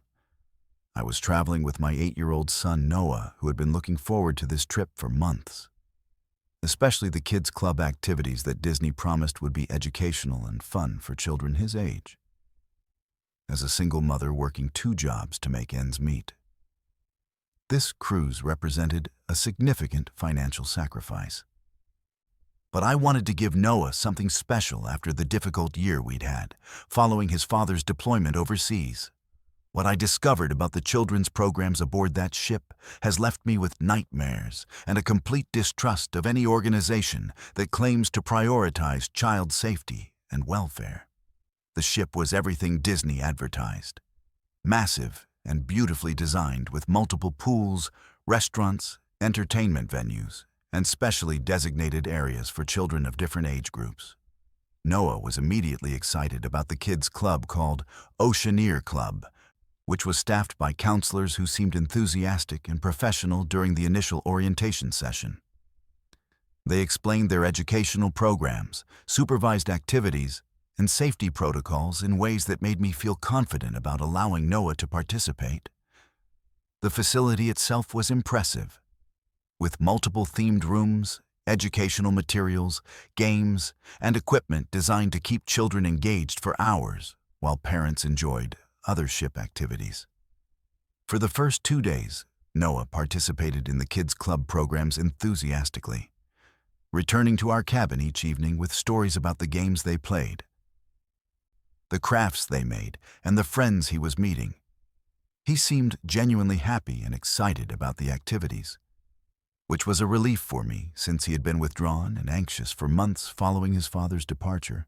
The counselors, led by a woman named Phoenix, seemed knowledgeable about child development and genuinely interested in providing positive experiences for the children in their care. I felt comfortable leaving Noah with them for several hours each day, while I attended adult activities and tried to relax for the first time in years. However, by the third day, I began to notice subtle changes in Noah's behavior that concerned me as someone who knew his personality and moods better than anyone. He became more withdrawn and less talkative about his experiences in the kids' club. When I asked specific questions about what they had done that day, his answers were vague and inconsistent. He seemed tired and distracted in ways that weren't typical for him. Even when he was engaged in activities he normally enjoyed, most disturbing was his reluctance to return to the kids' club the next morning. Something that was completely out of character for a child who had been so excited about the program just days earlier. When I pressed Noah for more details about what was happening in the kids' club, he became evasive and seemed almost frightened to discuss certain aspects of the program. He mentioned special sessions that only certain children were invited to attend, activities that Phoenix described as advanced learning opportunities for kids who showed particular interests or abilities. Noah said these sessions took place in separate rooms away from the main kids' club area, and that participants were instructed not to discuss what happened during these special activities with their parents or other children. The secrecy surrounding these sessions immediately raised red flags for me as a parent who had always emphasized open communication with my son. My attempts to get more information from Phoenix and her staff were met with professional deflection and reassurances that everything in the kids' club was designed according to the latest child development research. They explained that some activities were age-specific or ability-specific, and that maintaining some separation between different groups was standard practice in quality children's programs. When I asked to observe these special sessions or to receive detailed information about what they involved, I was told that parental observation would disrupt the educational environment and that detailed descriptions would spoil the surprise and discovery elements that made the activities effective for learning. During our fourth day aboard the ship, I decided to conduct my own investigation by positioning myself near the kids' club area during times when these special sessions were supposedly taking place. What I observed through the windows and partially open doors convinced me that something inappropriate and potentially harmful was happening to the children in Phoenix's care. Instead of educational activities or games, I saw what appeared to be psychological testing or behavior modification exercises. Children were being asked personal questions about their family situations, their fears and anxieties, their relationships with parents and other authority figures. The sessions seemed designed to gather intimate information about the children's emotional vulnerabilities. Most disturbing was witnessing what appeared to be attempts to normalize inappropriate physical contact and to condition children to keep secrets from their parents. I observed staff members engaging in unnecessary physical contact with children, touching them in ways that seemed designed to test their boundaries and responses. Children who showed discomfort or resistance were subjected to additional attention and instruction about trusting adults and following directions.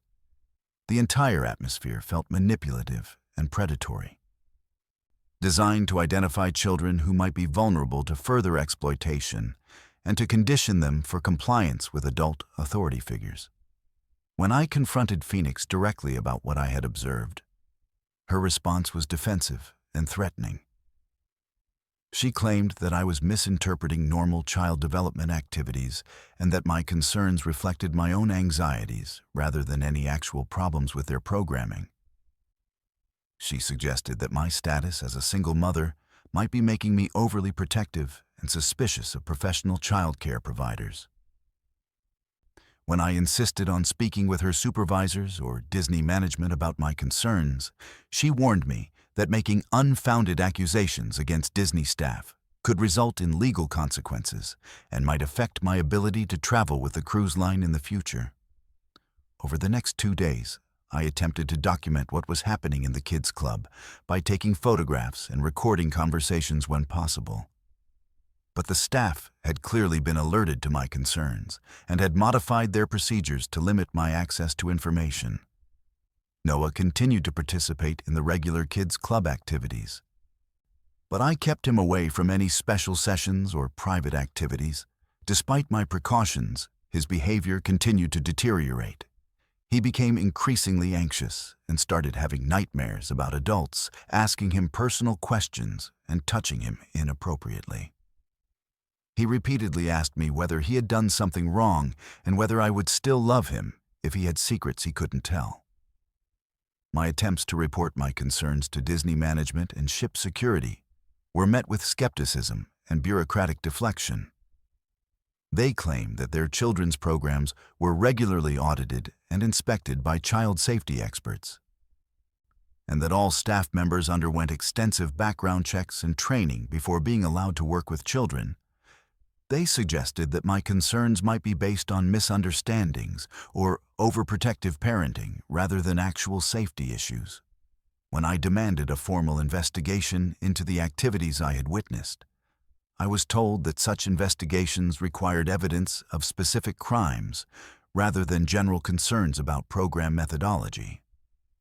The most frustrating aspect of trying to address this situation was discovering how difficult it is to challenge institutional child care providers, especially when they operate in the isolated environment of a cruise ship, where normal oversight and intervention systems are not readily available. Disney's legal team made it clear that they would aggressively defend their reputation against any allegations that might damage their brand, and that pursuing formal complaints could result in expensive legal battles that most parents could not afford. They had clearly dealt with similar concerns before and had developed strategies for discouraging parents from pursuing investigations or publicizing their experiences. When our cruise finally ended and we returned home, Noah required extensive therapy to address the psychological impact of whatever had happened to him during those special sessions in the kids' club. His therapist confirmed that he had been subjected to inappropriate psychological manipulation and possible grooming behavior.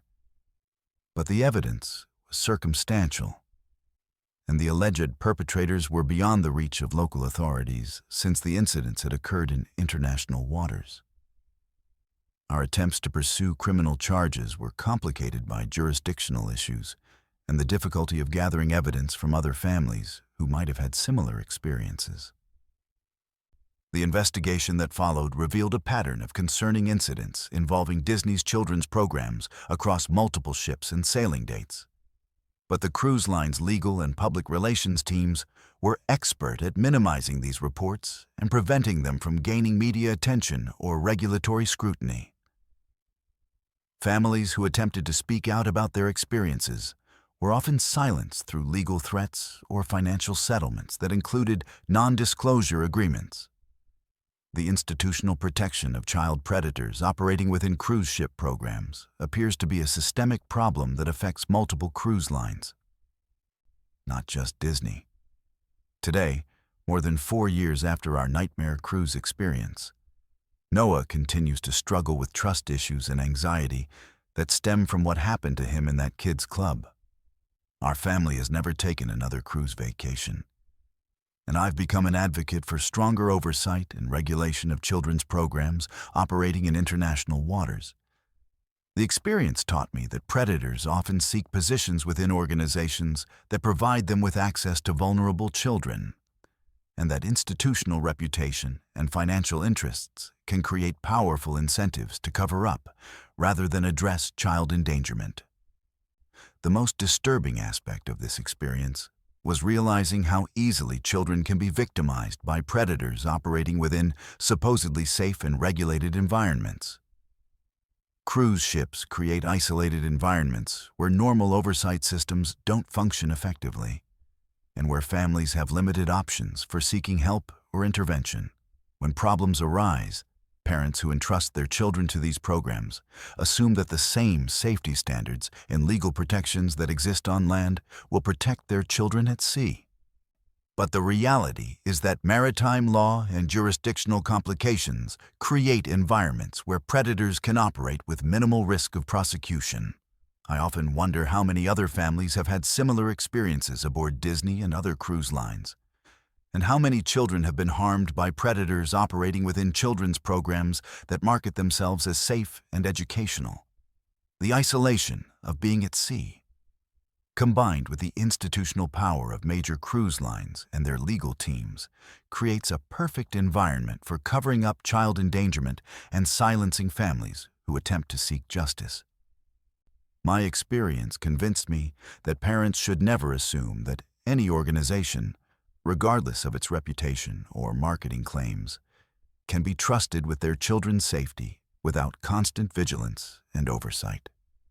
The lasting impact of this experience on my family has been devastating, not only because of the direct harm to Noah, but also because of the realization that institutions we trusted to protect children may actually be enabling those who would harm them. The cruise industry's continued growth and profitability depends on maintaining an image of family-friendly safety. But my experience revealed that this image can mask serious problems that put children at risk, and that families who discover these problems may find themselves powerless to seek meaningful accountability or justice. The psychological manipulation that Noah experienced in that kids' club was sophisticated and systematic, designed to identify vulnerable children and condition them for further exploitation. The fact that this was happening within a Disney-branded program, marketed specifically to families seeking safe and wholesome entertainment, demonstrates how predators can hide within even the most trusted institutions. My experience taught me that parents must remain vigilant and trust their instincts, even when challenging powerful organizations that have the resources to discredit and silence those who threaten their reputation, because the safety of our children depends on our willingness to speak out against institutional failures, regardless of the personal cost. My name is Marcella, and I'm 29 years old. What happened to me during a solo wellness cruise to the Mediterranean in the fall of 2021 turned what should have been a healing retreat into the most psychologically devastating experience of my life. I had booked this particular cruise after going through a severe mental health crisis following the sudden death of my younger sister in a car accident. My therapist had recommended that I take time away from work and familiar surroundings to process my grief in a supportive environment. The cruise was marketed as a therapeutic wellness experience with licensed counselors. Meditation sessions and healing workshops designed specifically for people dealing with trauma and loss. But what I discovered about the so-called therapeutic program has left me questioning the entire mental health industry and struggling with trust issues that continue to affect my recovery today. The ship was smaller than typical cruise vessels, accommodating only about 300 passengers, all of whom were supposedly dealing with various forms of emotional trauma or seeking wellness recovery. The atmosphere was deliberately calm and peaceful, with muted colors, soft music, and spaces designed for quiet reflection and group therapy sessions. The staff was led by a man named Sterling, who introduced himself as a licensed clinical psychologist specializing in grief counseling and trauma recovery. He seemed knowledgeable and compassionate during the initial orientation, explaining their holistic approach to healing that combined traditional therapy with alternative wellness practices, meditation, and peer support groups. Everything felt professionally managed and genuinely focused on helping people heal from their emotional wounds. For the first 3 days, I participated enthusiastically in the various therapy sessions, group discussions, and wellness activities. Sterling and his team seemed genuinely interested in helping participants process their grief and trauma in healthy ways. The group sessions were emotionally intense, but felt safe and supportive, with other participants sharing their stories of loss, addiction recovery, relationship trauma, and other life challenges that had brought them to this healing cruise. I found myself opening up about my sister's death in ways that I hadn't been able to do with my therapist back home. The combination of being away from familiar triggers and being surrounded by people who understood deep emotional pain felt incredibly therapeutic and validating. However, by the fourth day, I began to notice subtle changes in the therapeutic approach that made me uncomfortable. The sessions became more invasive and personally intrusive, with Sterling asking detailed questions about my family background, financial situation, support systems at home, and personal relationships that seemed to go beyond normal grief counseling. He was particularly interested in my isolation since my sister's death, the fact that I had taken leave from work, and that I had distanced myself from friends and family members who didn't understand my grief process. When I questioned the relevance of some of these personal details to my healing process, he explained that comprehensive recovery required understanding all aspects of my life situation. The group dynamics also began to shift in ways that felt manipulative rather than therapeutic. Sterling started encouraging participants to view their outside relationships as potentially toxic or unsupportive of their healing journey.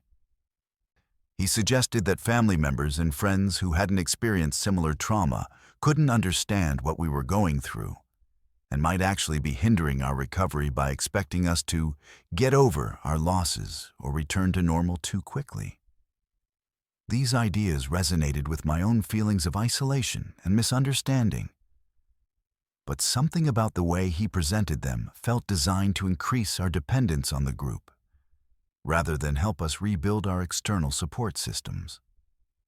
During our fifth day at sea, Sterling introduced what he called advanced healing techniques, more intensive therapy sessions that would help participants break through emotional barriers that traditional therapy couldn't reach. These sessions involved isolation exercises, where participants were encouraged to cut off contact with the outside world completely, including family members and therapists back home. He explained that external influences during this critical healing phase could disrupt the deep psychological work we were doing, and that temporary isolation was necessary for authentic breakthrough experiences. Participants were asked to surrender their phones and communication devices during these advanced sessions to prevent outside interference with their healing process. I reluctantly agreed to participate in these isolation sessions because I was desperate for relief from the overwhelming grief that had consumed my life for months.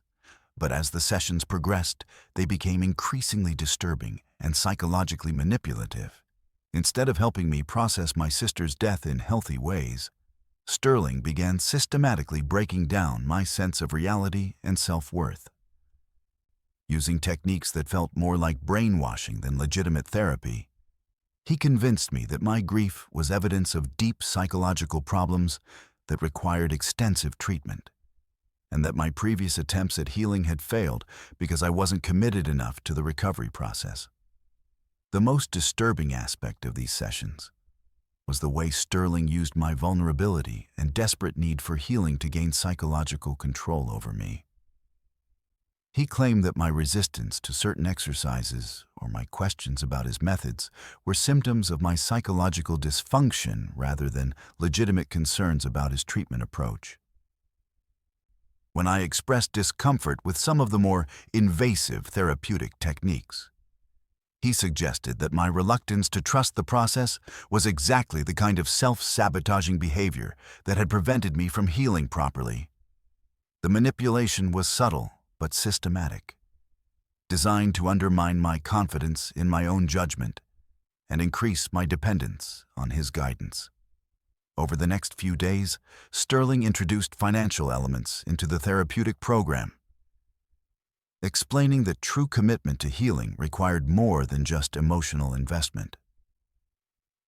He talked about participants who had made significant financial contributions to support the ongoing development of their therapeutic community, and how these investments demonstrated the kind of serious dedication necessary for lasting recovery. He suggested that my recent inheritance from my sister's life insurance policy could be used to fund continued treatment and support the expansion of their wellness programs to help other trauma survivors.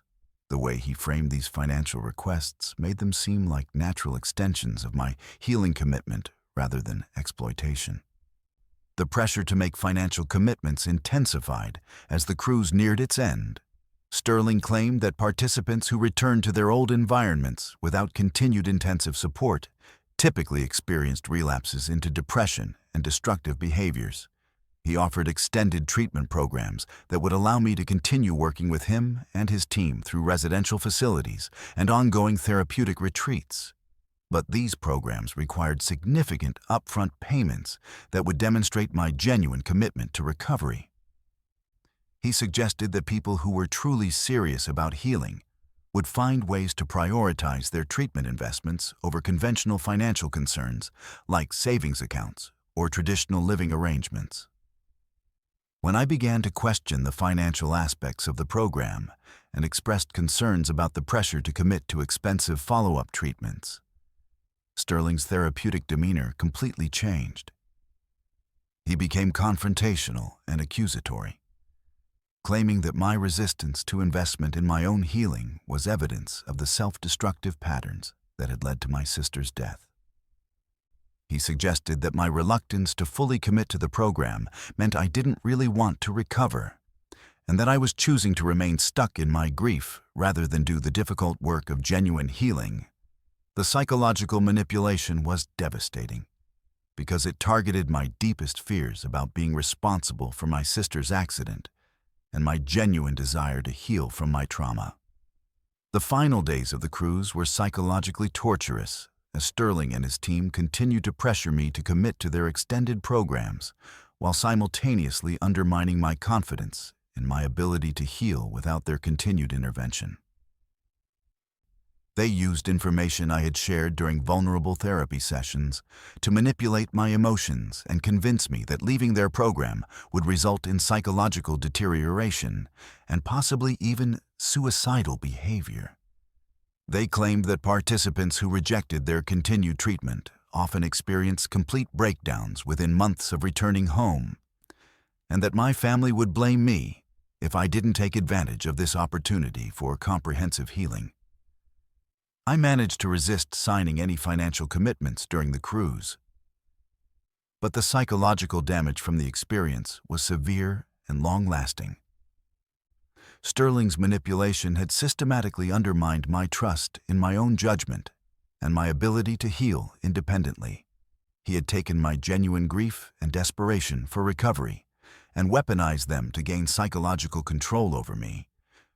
When I returned home, I was more isolated and psychologically damaged than before the cruise, with additional trauma layered on top of my original grief that made it even more difficult to seek legitimate therapeutic help.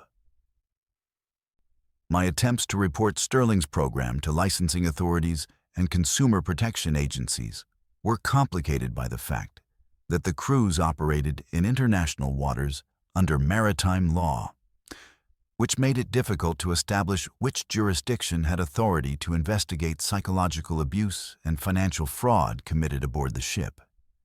The cruise line claimed that they provided only transportation and accommodations, and that they weren't responsible for the content or methods of third-party wellness programs that operated independently on their vessels. Sterling's organization had apparently structured their business to minimize legal liability while maximizing their ability to exploit vulnerable people seeking genuine therapeutic help. The investigation process was frustrating and ultimately unsuccessful, as authorities seemed more interested in protecting the cruise industry's reputation than pursuing accountability for predatory therapeutic programs. Sterling and his team had clearly developed expertise in exploiting legal and regulatory gaps that allowed them to operate their manipulative programs with minimal oversight or consequences. They understood exactly how to target people during their most vulnerable moments and used their desperation for healing to justify psychological manipulation and financial exploitation. Today, more than 3 years after that nightmare wellness cruise, I continue to struggle with the psychological damage caused by Sterling's program. The experience taught me that predators often hide behind legitimate-sounding credentials and therapeutic language to gain access to vulnerable people seeking help. They understand how to exploit genuine emotional pain and desperate needs for healing to justify increasingly invasive and manipulative interventions. My recovery from both my original grief and the additional trauma caused by Sterling's program has been complicated by trust issues that affect my ability to seek legitimate therapeutic support. The most disturbing aspect of this experience was realizing how easily people seeking genuine help for mental health issues can become victims of sophisticated psychological manipulation disguised as therapy. The isolation of being at sea combined with the emotional vulnerability of trauma survivors creates perfect conditions for predators who understand how to exploit human psychology for profit. The wellness and alternative therapy industries seem to provide numerous opportunities for unscrupulous individuals to victimize people who are already suffering and desperate for relief from their emotional pain. I often wonder how many other participants from that cruise were successfully manipulated into Sterling's extended programs, and how many people seeking legitimate help for trauma and grief have been victimized by similar operations that exploit the growing market for alternative wellness and therapeutic retreats. The combination of emotional vulnerability, social isolation, and limited regulatory oversight creates environments where psychological predators can operate with relative impunity while devastating the lives of people who are already struggling with significant mental health challenges. My experience convinced me that the mental health and wellness industries need much stronger oversight and regulation to protect vulnerable consumers from predatory programs that exploit genuine therapeutic needs for financial gain. People seeking help for trauma and grief are often desperate enough to ignore warning signs that might be obvious under normal circumstances, making them particularly susceptible to manipulation by individuals who understand how to weaponize legitimate therapeutic concepts for exploitative purposes. The lasting damage from these experiences can be more devastating than the original trauma that brought people to seek help in the first place. My name is Landon, and I'm 53 years old. What I discovered during what should have been a peaceful retirement cruise in the Baltic Sea during the summer of 2023 exposed a medical conspiracy that continues to haunt me today. I had recently retired from my career as a pharmaceutical research scientist after 30 years working for various drug companies, and I thought a month-long cruise through Scandinavia and Russia would be the perfect way to celebrate my retirement and recover from decades of high-stress laboratory work. The cruise was marketed as a wellness voyage for mature travelers, with onboard medical facilities and health monitoring programs designed to help seniors maintain their health while enjoying their golden years. But what I uncovered about the ship's medical operations has left me questioning the entire maritime healthcare system and fearing for the safety of vulnerable passengers. The ship was a mid-sized vessel accommodating about 800 passengers, most of them retirees and older adults seeking a sophisticated travel experience with comprehensive medical support. The medical facility appeared state-of-the-art with modern equipment, a pharmacy, and a staff of doctors and nurses who claimed extensive experience in geriatric medicine and maritime health care.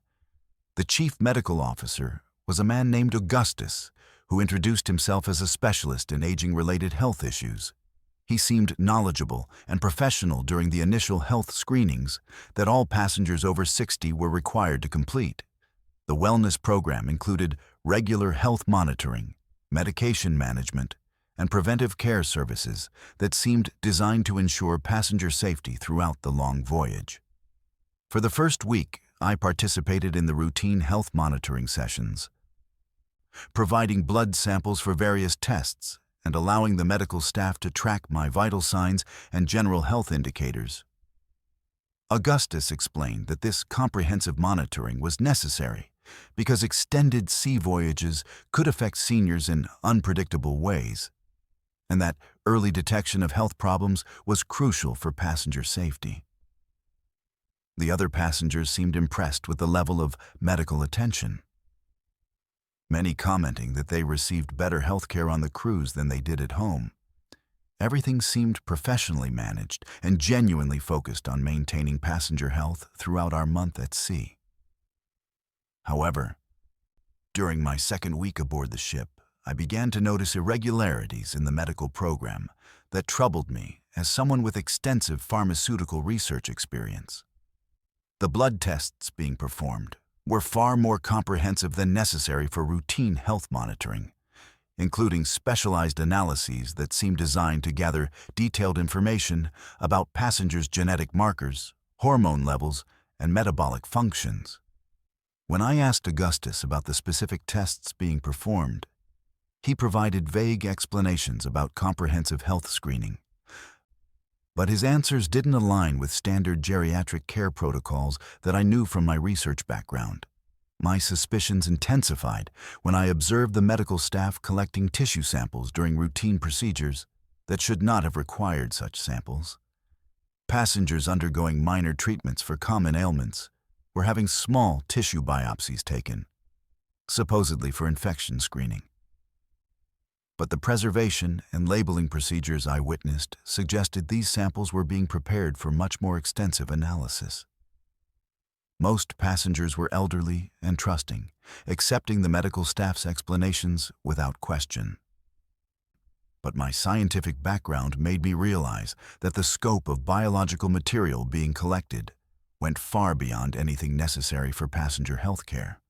During our third week at sea, I discovered that passengers were being administered medications and supplements that weren't properly disclosed or explained. The daily vitamins and health supplements provided by the medical staff contained compounds that weren't listed on the labels. When I used my portable analytical equipment to test these substances, I found experimental drugs that were still in clinical trial phases, including several compounds designed to affect cognitive function and immune system responses. The realization that passengers were unknowingly participating in unauthorized medical experimentation was absolutely horrifying, especially considering that most of the test subjects were vulnerable elderly people who had trusted the cruise line to provide legitimate health care.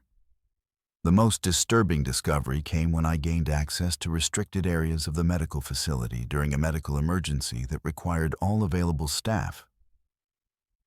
Hidden behind the main treatment areas, I found a sophisticated laboratory equipped for advanced pharmaceutical research, including equipment for synthesizing experimental compounds, analyzing genetic material, and monitoring the physiological effects of various drug treatments.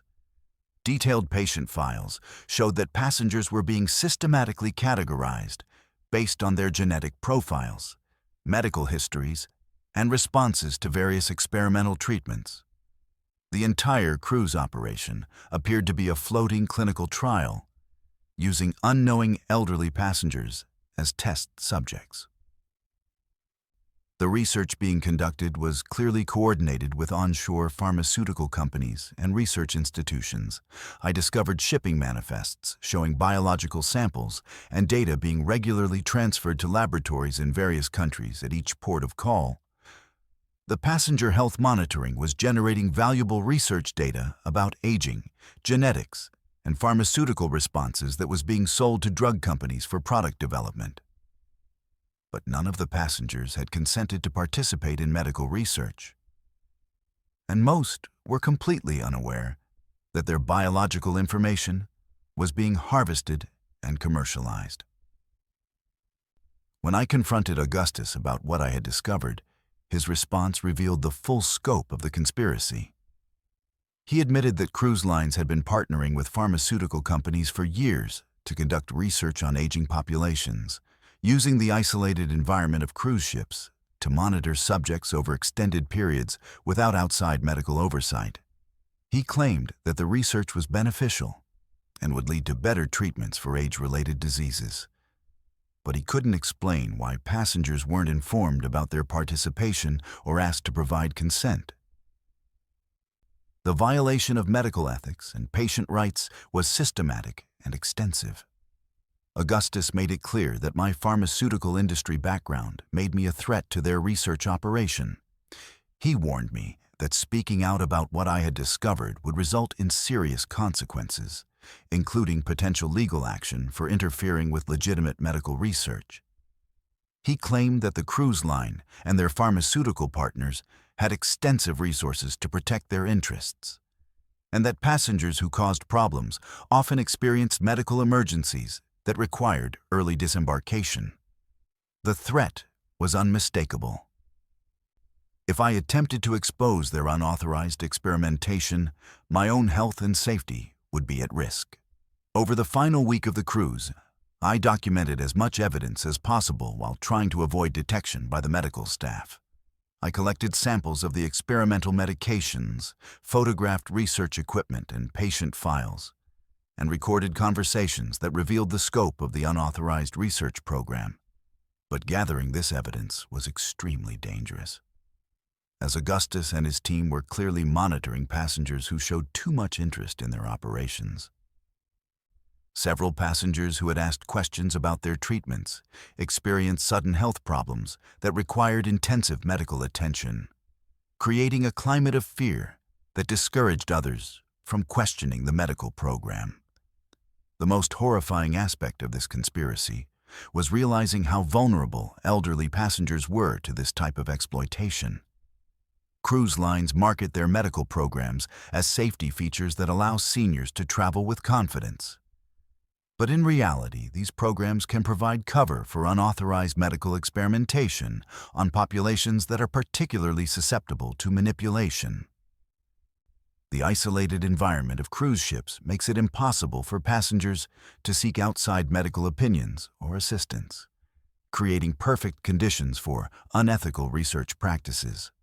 When the cruise finally ended and I was able to return home, I immediately contacted medical ethics boards, pharmaceutical industry regulators, and law enforcement agencies to report what I had discovered. But the response was frustratingly slow and bureaucratic. Investigating crimes committed in international waters requires coordination between multiple agencies and jurisdictions. And the powerful interests involved in pharmaceutical research have extensive resources to challenge accusations and protect their operations. Many of the regulatory agencies seemed more concerned with protecting industry relationships than pursuing accountability for unethical research practices. The investigation process revealed that similar unauthorized research programs were operating across multiple cruise lines, particularly those targeting elderly and chronically ill passengers who were viewed as valuable research subjects.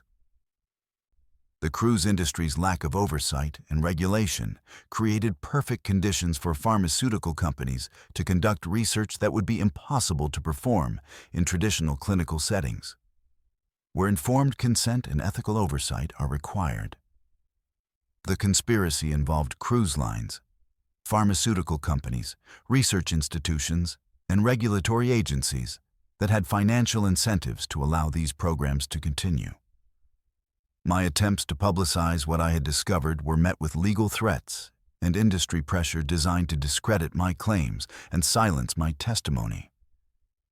The pharmaceutical companies involved hired legal teams to challenge my evidence and question my credibility. They claimed that my allegations were based on misunderstandings of legitimate research practices, and that my pharmaceutical industry background gave me biased perspectives that led to paranoid interpretations of normal medical procedures. The coordinated response was clearly designed to protect their research programs rather than address the ethical violations I had documented.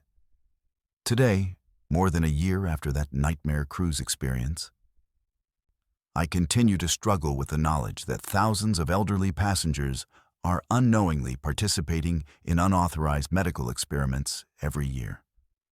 The cruise industry's continued growth and the increasing focus on health and wellness cruises provide expanding opportunities for pharmaceutical companies to conduct research on vulnerable populations. Passengers trust cruise lines to provide legitimate health care, But my experience revealed that this trust can be exploited to facilitate unethical research practices that violate fundamental principles of medical ethics and patient rights. The lasting impact of discovering this conspiracy has affected every aspect of my retirement. I can no longer enjoy travel or recreational activities without worrying about hidden agendas and exploitation schemes. The realization that industries I trusted and worked within for decades were capable of such systematic deception has left me with trust issues that affect all my relationships and activities. I've dedicated my retirement to advocating for stronger oversight of maritime medical practices and pharmaceutical research.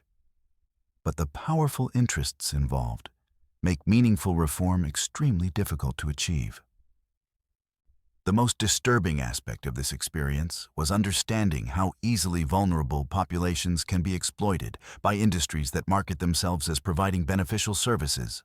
Pharmaceutical companies understand that elderly passengers on extended cruises represent ideal research subjects because they're isolated from outside medical oversight, generally trusting of authority figures, and experiencing health changes that provide valuable research data.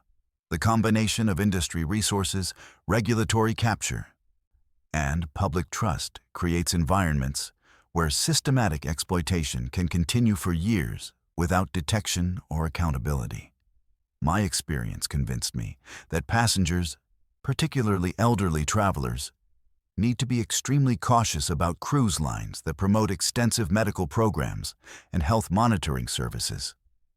These programs may be legitimate healthcare services, but they can also provide cover for unauthorized research that violates patient rights and medical ethics. The isolated environment of cruise ships makes it impossible to verify the legitimacy of medical treatments or seek independent medical opinions, creating perfect conditions for exploitation of vulnerable populations who trust that maritime medical care will meet the same ethical standards as land-based healthcare. If you've enjoyed these terrifying true cruise ship horror stories, please like this video and subscribe to Mr. Nightveil for more bone-chilling tales from the deep. Your support helps me bring you the darkest stories from the world's most dangerous waters. Until next time, stay safe and remember that sometimes the most dangerous predators are the ones wearing uniforms and promising to keep you safe.